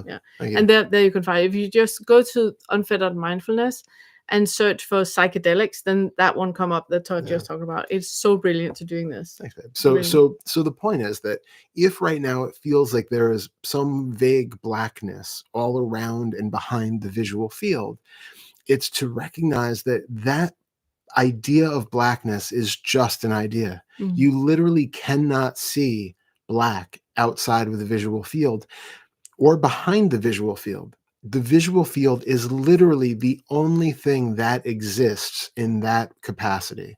You cannot see anything that isn't part of this visual field right now. No matter where the head turns, it is still the same field of vision with different contents that are constantly changing in it. But the field itself does not change. And there is nothing behind that field of vision. There is nothing separate from it, looking at it, perceiving it, having any sort of distance from it. There is literally just this field. It is in the Bahia Sutra says in the scene, simply the scene. There is literally nothing separate from this visual field. And that is the totality of the experience. So the screen itself is just everything that exists in this moment, in this experience. To call it a screen is sort of an intermediary step to point to it. But ultimately, what you want is to really recognize that that idea that I have of there being space behind or around the visual field is an idea. It is this other layer of fabrication, this mental fabrication, that is creating a sense of separation or distance from what is actually here. And it actually leads into so many of the inquiries that we're doing on the channel. Because, for example, if you think of the country that you live in right now, that country does not exist right now where you're sitting. Where I'm sitting right now, there's a living room and there's Todd. The concept of the country is not present here right now. That is only part of my mind. Just like China doesn't exist unless you're in China. But even if you're in China, it doesn't exist because what exists is the kitchen you're sitting in. That is the only thing that really exists. The rest is a concept that is added onto the experience that we have. And most concepts that our minds are creating, we take as reality. We take that as real, which is also when we have had an argument with somebody, we can feel angry at them. But what we are actually angry at, it's not them, it's the concept that we just created in our minds when we think about Janice that said the thing that she did at work. That is not real. It just happened in your mind. And it's why I keep saying that every single suffering in your life, it's self-created. You just did that to yourself. Yeah. And that is what is being dissolved in the curriculum. Yeah. Amazing. Music Mark said, okay, I didn't realize that. I'll definitely look into that for different tones in the body. Where can I find Todd's track, please? Yeah, we will find that. We'll find the track and put it in. Brilliant. Brilliant. Thanks. I'll find it. Leela said, this is the link to Todd's drumming track. Thank you. It didn't show up. It didn't show up. The link didn't show up. Is there an issue with the? You know what though? I actually think it doesn't work on here. The links always work on Zoom. Yeah. But now that I think of it, because Leela, I think the link that you posted to that other thing earlier didn't show up. I saw you post the thing with a name, but I'm not even sure that was a link. I think links maybe you can't post links on YouTube. Okay. For other things. Then after we're again go to Unfettered Mindfulness and search for percussion, and then search for shamanic drumming, and then the track will come up, and I will post it in the description of the video when we're done with this meeting. I was thinking too, you should also post the page to the retreat information on this. We're also posting that, because if anybody is watching this afterwards and wants to find it, want to do it, it's the retreat is 3 weeks from today. Yes. So there's time to. But it might be closer if you're watching this in a week or two. Yeah. So okay, going to Discord. Maureen sent a question in. A couple of days ago, I was grappling with something and I sat down to articulate a question for today. It's been a fruitful few days. My question started off focusing on vaccinations and whether doing so would protect more vulnerable members of my family and community. It then morphed into a question of body yes and body no, and whether I could receive a clear body yes if I have contradictory underlying beliefs. Finally, I hit gold when I looked at the belief underlying my vaccination dilemma. I believe that there are germs and that one is vulnerable to them. Looking at this belief using Byron Katie's questions, I uncovered feelings of fear, vulnerability, and guardedness. I recognize this as an ever-present backdrop to my life. This morning, I settled myself downstairs in a quiet, cozy space with the intention to give space to the feelings that have been uncovered. They are very small and quiet at the moment. But as you both have pointed out to me, I recognize that little feelings are valid and the only place from where I can start.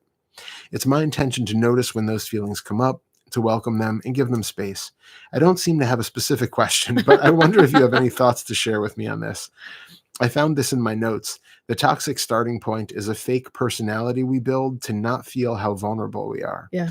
Whatever you are trying to escape from has become your starting point, and now it is present in everything you do.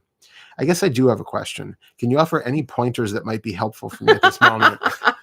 There we go. There we go. That was a little trip around in Marine. It was. The first thing I wanted to just point to is the body yes, body no. The reason why we emphasize relying on your body when you are doing something or not doing something, it's when you're working with the lower 5 feathers. Everything is up in the air, and you get so much doubt about so many things that is happening because you keep getting new information and you keep reflecting and you keep doing inquiries, and everything is just in a tumultuous transition. And for you to kind of like have a solid point of navigation, we talk about the body yes, body no.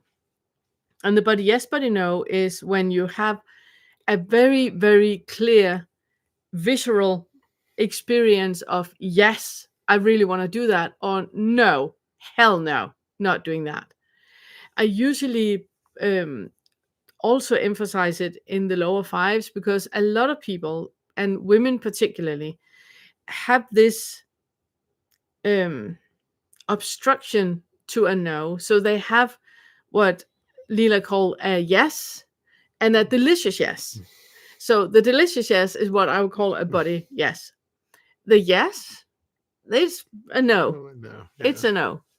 But because we have not been taught, and also goes for men and for many other people, I'm not putting people into brackets here in any way. A lot of us have been in positions in our lives where we have felt a no, but we didn't feel that we could say no out of respect for the other person or out of conventions or whatever causes and conditions that led us to do it. So when we are emphasizing the body yes, body no, it's for you to start to notice that you actually have visceral experiences of a yes, of a no, or a no, because you do. When you're introduced to something that you don't want or you don't like, your pupils contract and dilate. That is a very clear no. When there's like, no, I don't want to do that. You contract. And when you do want something, then they dilate. If you are in a position where you are constantly pushed, then, and it's a no, then the pupils are dilated. That was a bad example to say because both happened. Anyways, but you can see it on the pupils. You can measure on brain waves if it's a yes or no. You can measure the perspiration in your hands if it's a yes or no. Your breathing gets very, very shallow when it's a no. You have very deep breathing when it's a yes. You have your entire body language starts to turn away from what it is. For example, you can always see on people that are standing talking together if somebody is into the conversation or not by the way their body's positioned in space with the person that they're standing and talking. You have lots of micro expressions that are telling you that this is an absolute no, I don't want to do this. So there are so many body signs into whether this is a yes or this is a no. And in the lower fives, we're emphasizing for you to become aware of those signs. For example, if I ask you, may I put your hair afire? May I put a match to your hair? You have a very clear, hell no. That is a body no. Your entire body contracts. Your entire body lets you know, I don't want to do this. But through our conditioning, we have been taught to disregard no's and boundaries that we have had in our lives that leads us into that where we say yes, even though our entire body says no. In the higher fives, we're not really emphasizing the body yes, body no that much anymore because that is not an issue in the higher fives anymore. In the higher fives, you're moving with flow, which means that there's not really a consideration anymore. It's just what is alive in this moment, what is arising in this moment, and you completely just move with that because you're not caught in conventions and concepts anymore. You just move with whatever seems right, and that is what is happening. So a no is happening and a yes is happening, and there's not any judgment about a yes or no. It's just what is arising. Yeah, She had more things. Yeah. So I was just gonna scroll back through it again.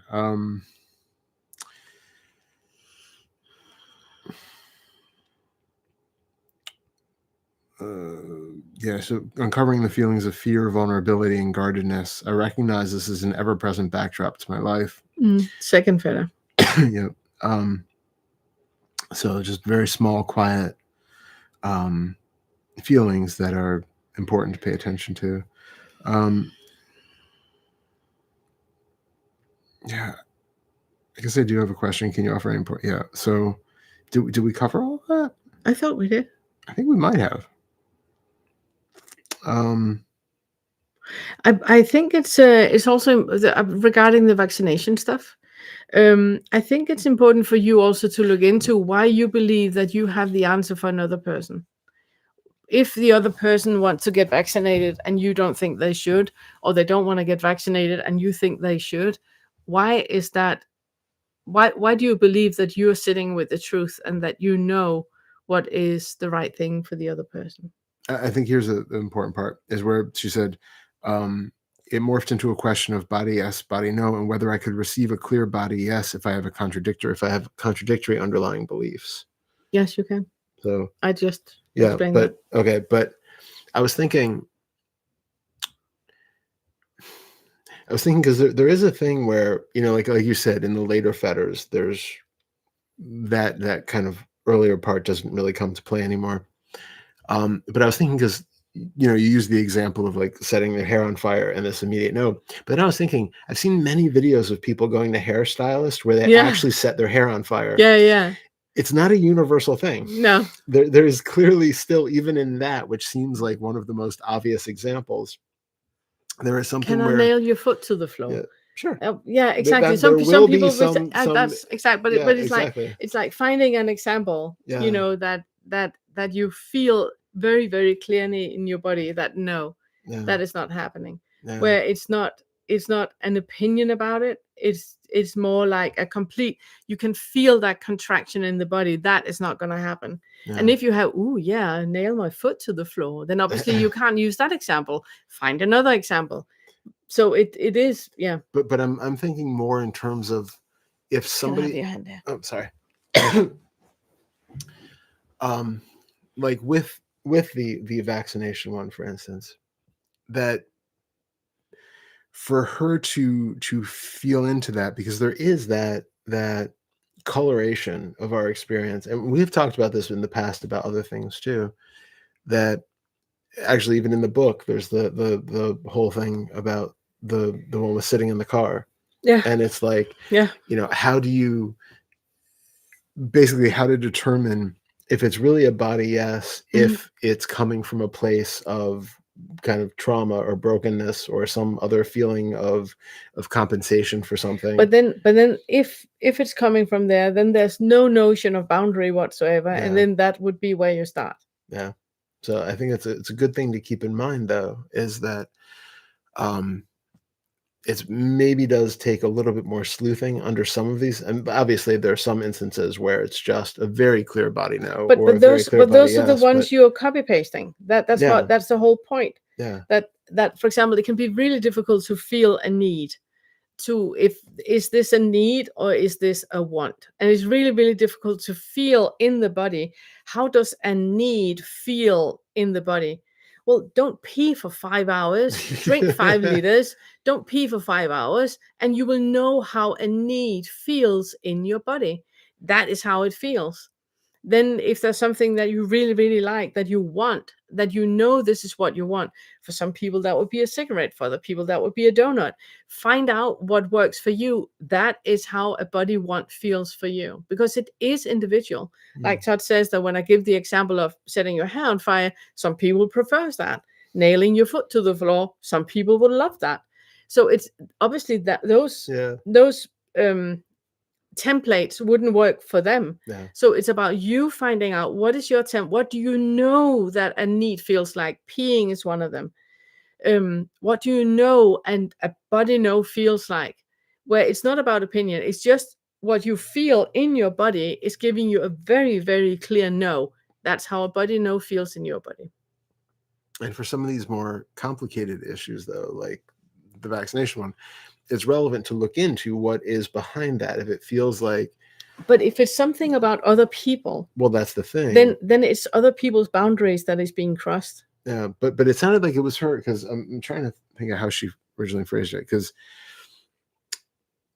it was the problem is, I think maybe the problem is the premise itself, because she said my question started off focusing on vaccinations and whether doing so would protect my vulnerable members of my family, which is because it's not her choice to do.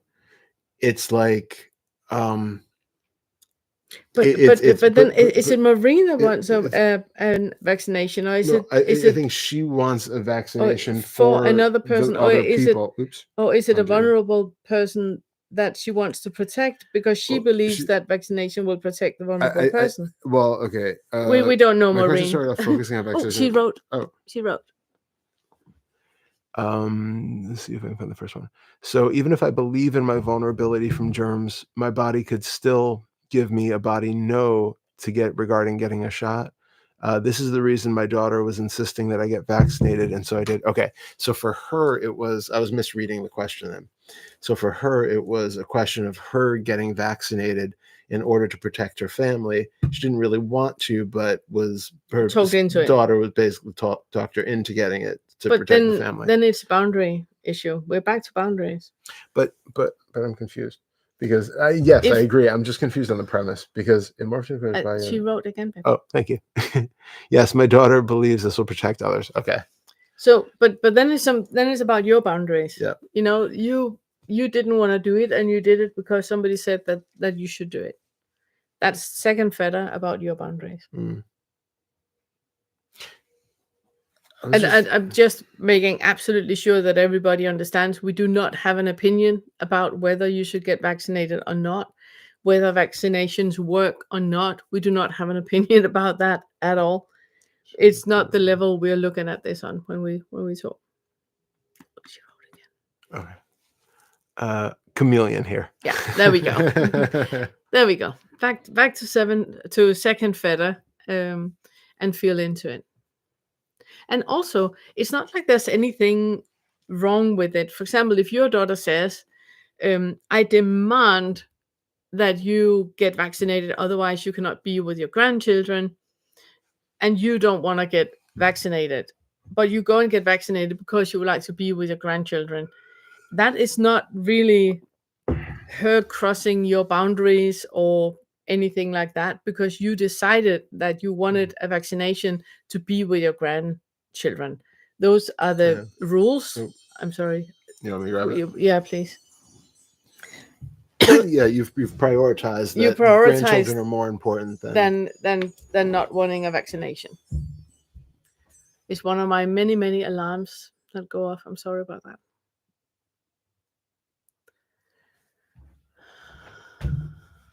I'm going to keep it here just in case it goes off again, because I will. never know exactly how to turn that thing off. It will. Okay. Give it to me. I can do it. But also, like, make sure it's not off forever, because I'm sure you're gonna need it in an hour.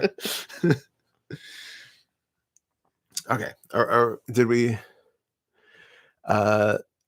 So keen to tune into the body. Yes, thanks for that. This is what was said. Yeah. Okay. So did that cover it? I think so. Okay. So that's what was said. So, all right. Good. Okay. Thanks, Maureen. I think that was. Didn't it? I think so. Yeah. Yeah. Okay. So last one on Discord, we have Dawn.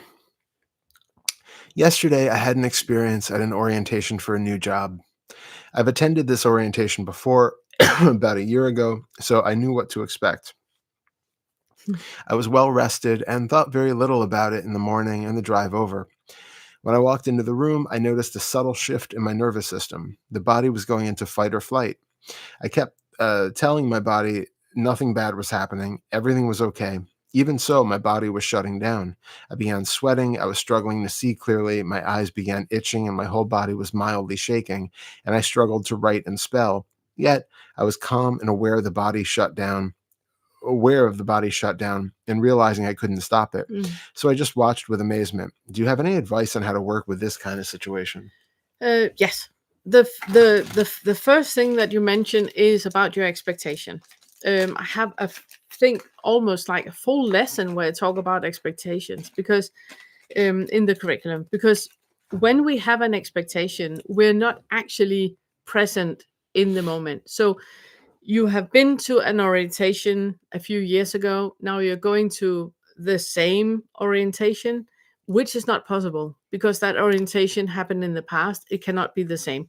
Even if you're going to see the Nutcracker again this Christmas for the 14th time, it's not the same Nutcracker that you're seeing, because clearly it's now, it's not then.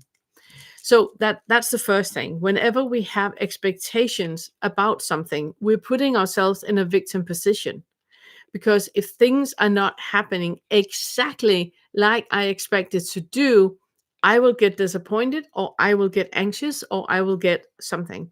Which means that even before you go, you know you're bound to fail, because nothing will happen exactly like you expected, because it can't. Expectation is a sign of victimhood. So what I would look at if we were in a conversation now was that I would look at in what way do you feel like a victim when it comes to that job or to that position or in that work environment? In what way do you feel like a victim? How do you feel that you are inferior to the other people there, that you are maybe have to perform in a certain way, that you feel that they have expectations to you, that you need to live up to those expectations they have? Again, that is something that is happening in you. Even if they tell you, we expect you to work 70 hours every week and perform the utmost. You can work 70 hours a week, but perform the utmost, that is so unspecific that you can never ever do that. You can never achieve that. And that is their expectations. They will be disappointed in you, because that is what happens with expectations. We always get disappointed. It's part of expectation. Those two go hand in hand. So what your body told you when you entered the room and you started to get, the shutdown, you started to feel the anxiety, and you noticed how your entire body was reacting to it, that is your body indicating how you actually feel about the workplace, or how you actually feel it might be about some of the people there, about the environment there, about It can be about lots of different things. I'm wondering a bit, when you say shutdown, are you talking about autistic shutdown? Because there are two types of autists. One type, they go into meltdown, and the other type is a type I am, we go into shutdown. And what happens with a shutdown is exactly what you're describing, that I can't read and I can't write. I can't understand spoken words. I don't understand meanings. And what if I don't withdraw but sit in that, I go into a catatonic state where I just sit and I can't do anything. The steps before that is where I need, you have experienced that lots of times, where I need prompting to be told what to do, because nothing is happening on its own accord. I'm just overwhelmed. The system is shut down. So I don't know what to do. I can just, for example, if I've had a full day and my sock becomes wet, we have tried that a couple of times. It happens. It happens. I just stand, I completely freeze, and I can't move. And the only thing I can do is wait for Todd to prompt me to take off my sock and lead me into the bedroom to get a dry sock on. Because it's like that shutdown that is completely catatonic. There's nothing happening. There's no movement or anything. We would be the first one to go in a zombie apocalypse, all autists, because we would stand being mimes. Yeah. So I'm a bit curious about that. If what you're experiencing is, if that is autism. If so, go into Discord and look in the atypical thread that we have there, and start to also to look at other videos about autists. I have different videos on my channel here on the Awakening Curriculum, where it's about autistic awakening and autistic Buddhist, and I do different interviews with different autists. And if it's not, if you're not autistic and you just start having this spontaneous experience that you don't know why you're having these sudden panic symptoms, the first thing to do is to recognize that it's happening, which you were clearly aware of, but to, as much as possible, disengage from that idea that, oh no, where is this going to lead? Why is it happening? How do I stop it? Anything that makes it another feel like you have expectation to being something different. Exactly. That leads you into this downward spiral of more panic, because now it's like, I need to control it and I can't control it. And oh my God. And then it just makes it worse. Instead, what helps is to, first thing, breathe, take a moment, take a deep breath and exhale. And when we're trying to relax the system, we always want to make sure that the exhalation is longer than the inhalation.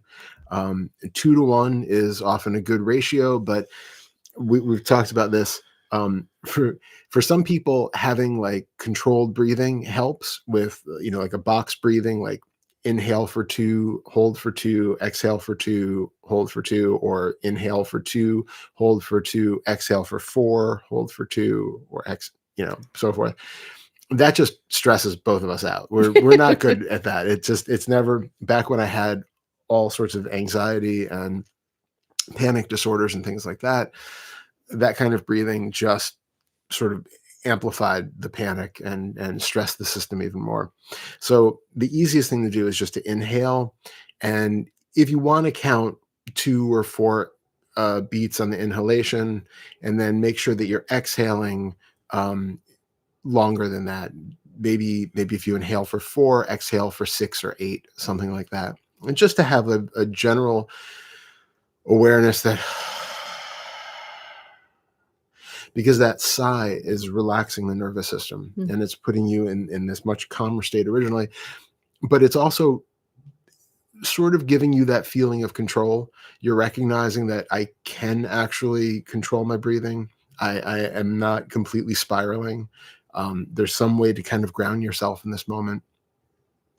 Also then doing, I don't know if you were, well, actually, I don't know if you're actually even here, but if you listen to what was, now that I think about it, I read this off Discord, but I actually came in during this, so you're probably here.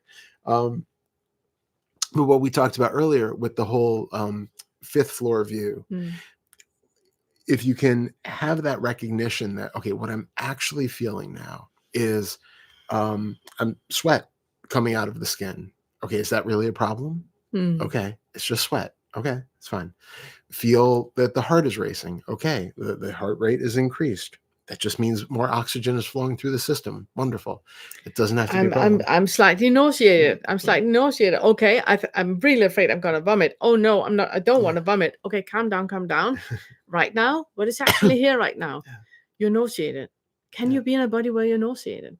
How? What is nauseated actually? Exactly. It's just a feeling around here. Can you be in a body where there's a feeling right here? Breathe, breathe. Calm Yeah. down, calm down. So Yeah. it's really about down regulating. And I don't know if Exactly. you were Yeah, going to. well, yeah, and no, you can say more about that if you want. I was just going to say that, and it's really about that distancing from the experience happens as soon as you start to become more aware of the raw sensations and the raw experience without the concepts on top of it about Mm. how bad it is, what it means, what it should be, I don't know why it's here, and that's itself is stressful because I'm just sort of being overtaken by this random We're panic victims that to it. has Yeah. exactly. Yeah. So having all of that set aside, just come back to the raw experience, to breathe, to feel the feet on the ground, to just have that calm, sort of, even if the body itself feels like it's doing these stress responses, there can be a calm around it that holds all of it. There can be a calm within it that kind of, you feel these little points of sensation that are maybe moving and turbulent and feel energetic, but you can feel this sort of calm spaciousness that holds all of those things. Mm. And you don't need to identify with the fact that those are there or that they are you or that they are taking over the experience. It's more about shifting that perspective to that openness around everything, Mm. so that they can all be there in balance, and having the calming of the breath and feeling the grounding of the feet and things like that can really start to give you that spaciousness that, even though we're not doing it expressly to calm down the body and stop those uncomfortable sensations, that is often a byproduct of it because we're not feeding into the emotion of panic anymore. And then I also want to say there's also really something to be said about unconditional acceptance. Yeah. About absolutely accepting what is arising in this moment, not having any narrative about what should arise. I'm going into this meeting and I'm going to be calm and collected. Do not have those expectations. I'm going into this meeting. That's it. That's it. Maybe I'm going into this No, meeting. no. When you're entering actually, the door, when you're yeah. entering the door, you have that. I'm going into the meeting. My hand is getting clammy. Can I be in a body where my hand is clammy? That full acceptance of what is. It was what we talked about with tinnitus just before. A lot of times, tinnitus will get less just by you accepting, unconditionally accepting. This is a signal that the body is giving me right now, and it's completely okay. It's completely fine. The headache that is arising, it's completely fine. Unconditional acceptance towards what is happening right now. Yeah. And if you don't, then you are at war with reality. You cannot Absolutely. argue with reality. You will lose. Yeah. And war is always stressful. Yes. So always anytime stressful. you're in war with anything, Yeah. you're making more stress for completely unnecessarily. Yeah. Okay. Okay. Taryn said, "This is the best live on YouTube. So grateful for you and the community." Oh, thank you so much. You so much. That's amazing. Thank you. It's such a pity it's the last one. I was just going to say, yeah, it's the best and the last. So there we are. Best one, then the last one. Silent Sabbath said, "You're both so warm and generous. Thank you for all you do." Oh, thank you so much. That's amazing. Thank you. Catherine said, "Hi, just a quick question on the eighth fetter. I finished all the videos on the eighth fetter. I went out under the balcony. Then I had an energetic experience through my whole body. I don't know what it means." I think it meant that you went out to the balcony and you had an energetic experience. I think that's what it meant. Can you? The sixth and seventh fetter has not fallen. Can you just say a little bit more about the energetic experience? I'm just curious as to what that was. To Pernilla's point, we don't want to create meaning or put an emphasis on anything, but just having some sort of I mean, that we might be able to say a little bit something more about it if we know a little bit more. Oh, and Dawn actually responded, said 6 months ago, I was dissociating at my job. Mm, Reality was completely disappearing. So I took time off now, mm. looking at a new job. So I guess I'm also worried about it Yeah, happening yeah. again.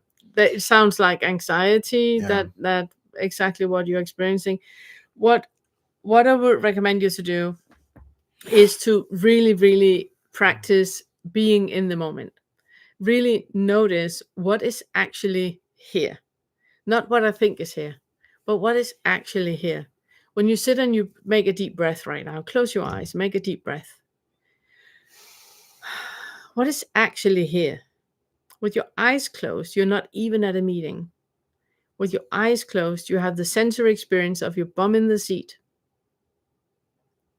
So now I would like for you to notice, can you distinguish where is the bum and where is the seat? Which means that not even that assumption that I have my bum in the seat is something that you actually know. Because in your sensory experience, that is not even happening. If you really, really feel into the area in space where you assume your bum to be located, there's just buzzing sensation, tingling sensation. It might not even be bum shaped, and it might not even be your bum shape. There's just sensory experiences happening in space. Now do the same with your feet. Your feet might be resting on the floor, or you might sit in cross-legged. But where is the distance? No, sorry. Where's the boundary, the distinction between the feet and what the feet are resting on? Can you feel that boundary? You will notice that no, you can't. There's just buzzing sensation happening in space. Now really feel into it. Is that buzzing sensation feet shaped? No, it's not. So where you're sitting right now with your eyes closed, are you sure you even have a body? Or is it just buzzing sensation, tingling sensation happening in space? Are there any part of that tingling sensation that is body shaped, hand shaped, arm shaped, elbow shaped, knee shaped? Or is it just body sensation happening in space? Okay, make a deep breath and open your eyes. That is what is happening in this moment. Anything that you put a label on, for example, when I go to work, I'm completely disassociated. I would recommend you to look into what is it that puts you in that state of anxiety and stress. It might be the environment. It might be the way people talk to you. It might be you're doing something absolutely unethical. It might be, there can be so many different things that is the reason to why your body said, I'm not doing this. There might be an underlying belief, but it might also be factual in your life right now that there is an environment that is super, super toxic for you. It's not for everybody to be on Wall Street or be a banker. It's not for everybody to be a butcher. It's not for everybody to be a soldier. We have different Proclivities. proclivities and different abilities, and it's always a good idea to go with that. Some of us just really want to be a policeman. Some of us really want to be an organic farmer. And it's really important to go with that. So if you're doing something that deep, deep inside of you, you know, this is it's just not for me, then you would need to look into why did you choose like you did? Is there I had a patient once that she was very, very obese and she was really, really hating her life. And she became an accountant because at that point it was the most difficult education in Denmark. And that's why she took it, because she wanted to prove how skilled she was. She could do whatever she wanted. But she picked something that just wasn't for her at all. And she became a baker. So it's that really, really feeling into why are you at the job that your body is reacting to as it is. And if there's something, you know, illegal, unethical, anything like that, where you just feel, I can't do this, then you need to withdraw and find another job. If it's like, the boss reminds me of my dad, um, the tone that people have between one another, it's not really nice. It reminds me of my high school years where I was bullied.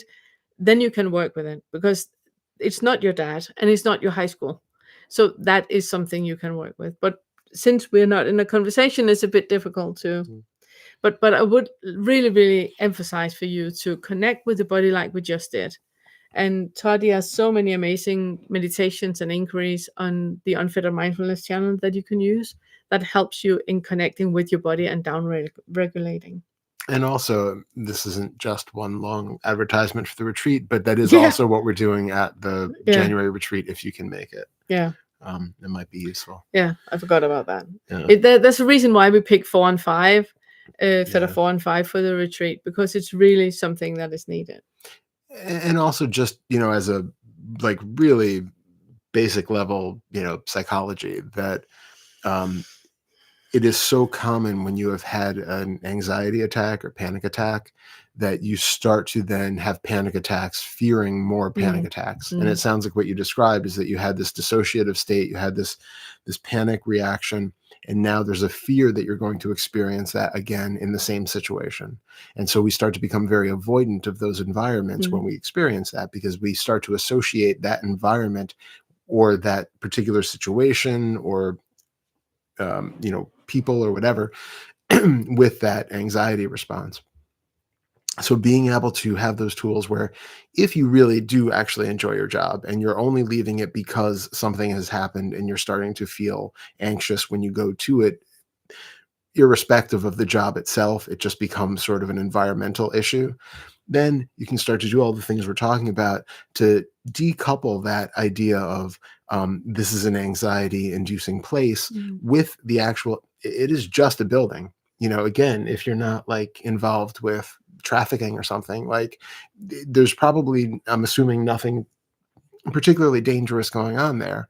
If you're just working in an office building, it's just an office. Coming down to the raw experience and the raw reality of that space and not what it is implying. If you have any feelings of like imposter syndrome or anything like that, where there's like a work expectation of your your abilities, noticing if that's part of it, getting down to really, again, we're not face to face, but, finding out like what caused that initial dissociation that happened the first time. Was there something there? And how this is just starting to create its own momentum and life of its own. And I really just want to emphasize, we're not minimizing your experience, and we're No. not gaslighting you into anything at all. We're really just emphasizing, we completely believe and trust you when you say that your experience is as it is. And Yeah. Toddy has had Again, this is so much anxiety and anxiety this is disorder. coming from a place of absolute love and compassion from having spent so many years going through that, going through exactly that. So when we are saying just stay with it, and it is, that there is an arising happening that you can be with, we're not saying that, gaslighting you in any way. It's just really coming from a space that we absolutely, feel with you and know exactly how it feels. Completely. Yeah. There was something ticking in there. So let's see. Excuse me. Margot says, "You talking so deep with those ears on is hilarious." Which it's my bluey antler ears. I love them so much. But I think it's also, because we talked about that. I just mentioned that to begin with, because we are doing something which is ostensibly very serious, and we are talking about deep topics for people and things that feel very serious. But it's also important to recognize that it doesn't have to be on that pedestal with that veneer of seriousness, that this is also awakening, that wearing holiday ears is also part of it, that there doesn't have to be some pretense put upon it, that I'm above such things now. Yeah, It's this like is making absolutely sure that you guys cannot put us on any pedestal or see us as any kind of a guru or anything. It's just Todd and Vanilla sitting in a sofa talking exactly. with ears. And that's all awakening should be. Yeah. Anytime we start to make these things into something more, whether it's, not just, I mean, obviously we talk about pedestalizing gurus is a serious problem in and of Yeah. itself. Yeah. But even just the idea that awakening is something serious and Yeah, and trauma and toxic Yeah. starting points and all of that is Yeah. something serious. Yeah. But it's not though. No, It's really not though. It's something we can openly talk about yeah. because we all have experiences with it, and it's just looking at it, and then you can absolutely pick it apart. You can see through it, so it completely loses all of that power that we have given to it because it doesn't hold any. Exactly. It doesn't hold any power. Exactly. And that can be said with ears. Exactly. And the association of ears are somehow silly and frivolous and light, and talking about, trauma Awakening and and trauma, perception and yeah. awakening is very heavy, and that's all that layer of the seventh fetter. It's that making something out of nothing. It's that extra layer of importance on one thing and frivolity on another, and they're not inherent to it.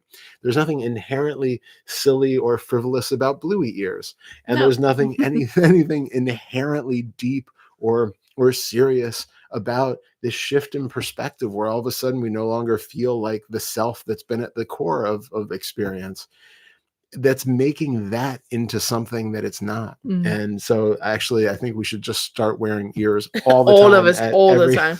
Yeah, and bark. Yeah. Thank you for mentioning that. that. Thank you very much. I love that. I love that. Yeah. Thank you so much. And Marco said, I put you on a pedestal already. Take us right off of that thing. Cut that right off. Yeah. Let's see. Catherine had said it was an amazing feeling from head to feet. So this was her energetic experience that she had. Yeah. It was an amazing feeling from head to feet, and it felt energetic. It took me by surprise. I was calm and relaxed. I thought it was the eighth fetter falling. I do experience two dimensions, but it comes and goes, and different experiences in the visual field, objects moving, jumping up and down, but the sixth is not fallen. Sorry for such a long question. I love your work. Thank you, Kathy. That's amazing. That's amazing. Yeah. I wouldn't necessarily say that it's the eighth. What is the feeling in the eighth? It's that connection with everything, where you feel that you are inhaling clouds and exhaling trees. That is like that complete unity with love and compassion and kindness, and you can look at everyone, even Janice that is standing in front of you and yelling you into your face, and you just feel love and compassion towards her and can give her a hug and go like, can I help you in any way? Because you just have that open heart and open space around you, and there's nothing limiting in any way, and we're all part of everything. That is the eighth feather inside, where it's like that is the way you move through life. And it sounds like you had an experience of that when you were there, that you just had that whoa expansive, oneness with everything. But there are many layers to the eighth feather. There's walking into the eighth feather, which is beautiful and wonderful, and then there's walking out of the eighth feather when it falls, where it's just Tuesday. Yeah, super mundane. Yeah. Yeah, and I think the whole awakening process with all of our experiences can be so filled with all different types of strange energetic manifestations, all of these weird little, bright moments and peaks and and then low dips and valleys. And instead of making too much out of any of those, it's really just like, oh, okay, this is part of the experience. Something has moved. There's been some maybe energetic release. Maybe something is triggered in a way where a new connection is made, and all of a sudden this thing happens. And then, okay, well, what's going on right now? Bring it back to how is experience now, not during that period. Wonderful. Put it on the shelf. Don't think about it. Just see how are things in this moment. Yeah. Wonderful. Um, and I still can't read that. I think it says Furies 2000. Does being autistic make discerning a body yes easier because they tend to take things very literal as a default? Whereas neurotypical people live in a world of nuance, so most things aren't so black and white. Their world operates mainly in the gray. Yeah, it's a really, really good question because Oh, and and sorry, there's a little follow up to that yeah, too. Does this default entangled way of thinking make a body yes harder to discern from neurotypical people? I don't know actually. I don't know because in my experience, when we talk about the feathers, right, we have the lower five feathers that, in my experience, take autistic people longer to work with. Autistic people tend to work with the lower fives so much longer. I mean, like 300% longer than a neurotypical person because there is so much masking that has happened. We have tried to live our entire lives acting normal. And we did that because we thought there was something wrong here. So the first thing you need to realize is there's nothing wrong here. And the second thing is to realize there's no one here. So that takes longer for autistic people. Sorry. However, the higher fives, that's a waltz in the park because the majority of the things in the higher fives, we have experienced that since, yeah, childhood. We have experienced not having the fixed idea of I am here and a fox is there. We have been a fox multiple times as kids. You know, we have a different perception of things. So doing the feathers, the lower fives take longer for neurodiverse people than it does for neurotypical, and the higher fives take longer for neurotypical people because synesthesia, for example, where you can taste a color and you can smell a sound, that is normal for autists. We do, I mean, that's Tuesday. We do that. And Wednesday, by the way, is yellow. So we do that all the time, right? But neurotypical people don't do that. So there's so many things that you guys need to expand pathways in the brains that are already expanded. What we know now that the difference between a neurodiverse brain and neurotypical brain is that the pathways they are shorter. So it just things are fired quicker. Or is it longer? I can't remember. You said It's the longer, isn't it? autistic is shorter. Shorter, yeah. Yep. So things are perceived differently in the autistic brain than it is in the neurotypical brain. To answer the question about the body yes, body no, I'm actually not sure if we are better at it. I think that when we have any kind of um, physical stimuli, it's like times two. Or more. The way I smell a scent is like, ridiculous. I mean, dogs come to me for advice of what they smell because I can smell like everything, which a neurotypical person can't. So a smell for me, it's so much more. Going to the store, it's not just going to the store. It's smelling diseases and smelling perfumes at the other end of the store. It's like, and then there's sounds, and then there's sights, and then there's The hair in your sock that oh, feels my like hair a massage is like nail. a nail that is going into my skin. So we have like all of these physical stimuli, which we react very, very quickly to because it's just dialed times 10. So I think in some way, a lot of things we're better at feeling a body yes, body no. And also, there's no compromise. I can't walk around with a nail in my sock all day, even though it's just a hair. Yeah.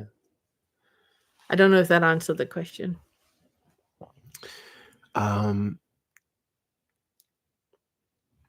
Let's see. Steven says, you two are more sweet, loving, and honest family than any of my biological peeps. I feel weepy in that awareness. Gratitude without words. Yeah. Thank you. Sending you so much love. Kind. It's why we have Discord as well. I just want to do a shout out for Discord as well, because we have the Hive Mind community in there. And it is a place where you can go and you can feel supported and you can be reassured. And whatever is happening in your life at the moment, if you are sad about something, there are people ready in there to support you and to help you and to reassure you, and not just, taking it standing. They will question your experience. Oh my God, I'm going home to the family for Christmas. I hate it. If you write that, you will be bombarded with people that are inquiring. So what is happening in your body right now? How can you breathe? And support you and help you.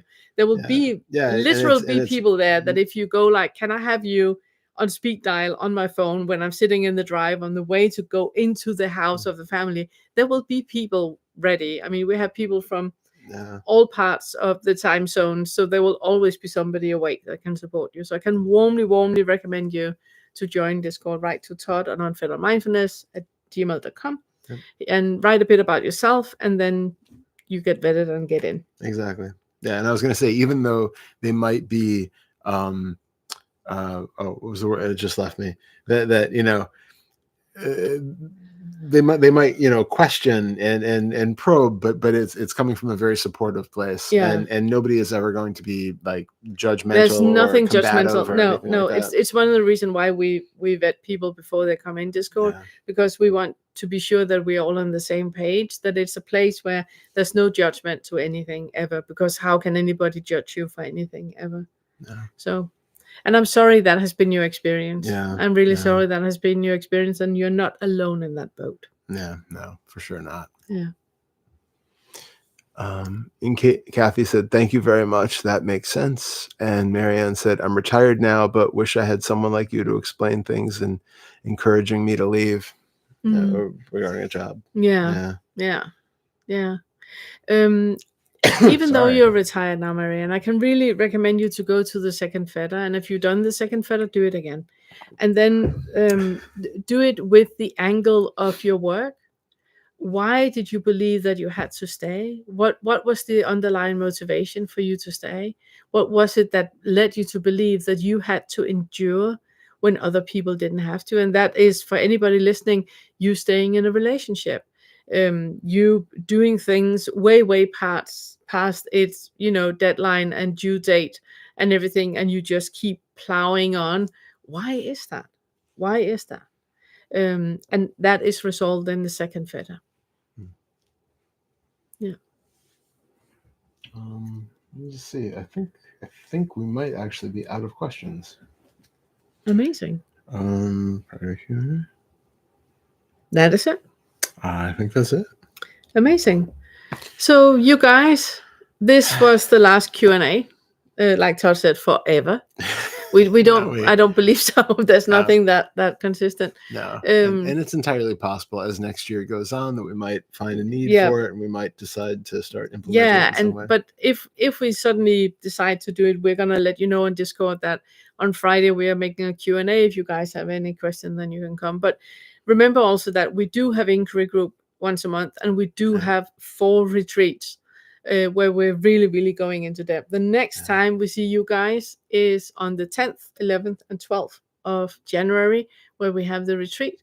If you go to theawakeningcurriculum.com and look under retreats in 25, you can see the dates and the program and where you sign up and all of that. Yeah. And the next time we have the inquiry group is the 21st. Yeah. And I think that's it. If there's any questions about anything, just write in Discord under the Friday Q&A. You can keep asking questions there, and we will collect it and also deal with it on the inquiry groups when we have those. Yeah. And I think that was it. Oh, I completely forgot to talk about that. What's that? Did I say that about the supporters of the? Yes. I did. Yeah, we talked about that. I can't remember. It's 3 hours ago. I can't remember. Yeah, we did. Okay, we did. Yeah. Good.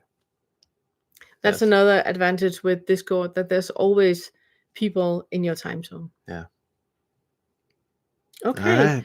I think that's it. Thank you, everyone. We wish everybody very happy holidays. Season, yes. Happy holidays. Enjoy it. Happy New Year. Drink some eggnog and have some snowball fights. Not with your uncle, because that might go ugly. Those passive-aggressive snowball fights. And yeah, I think that's it. we wish you and yours all the best. Yeah, and a very happy, healthy 2025. We look Yes. forward to seeing you Yes, then. Enjoy the yes. rest of 2024 while it's still here. Yeah. So yeah, And- bargain away your ears. Yes. Yes. All right. Love you Bye. all. Bye. Bye.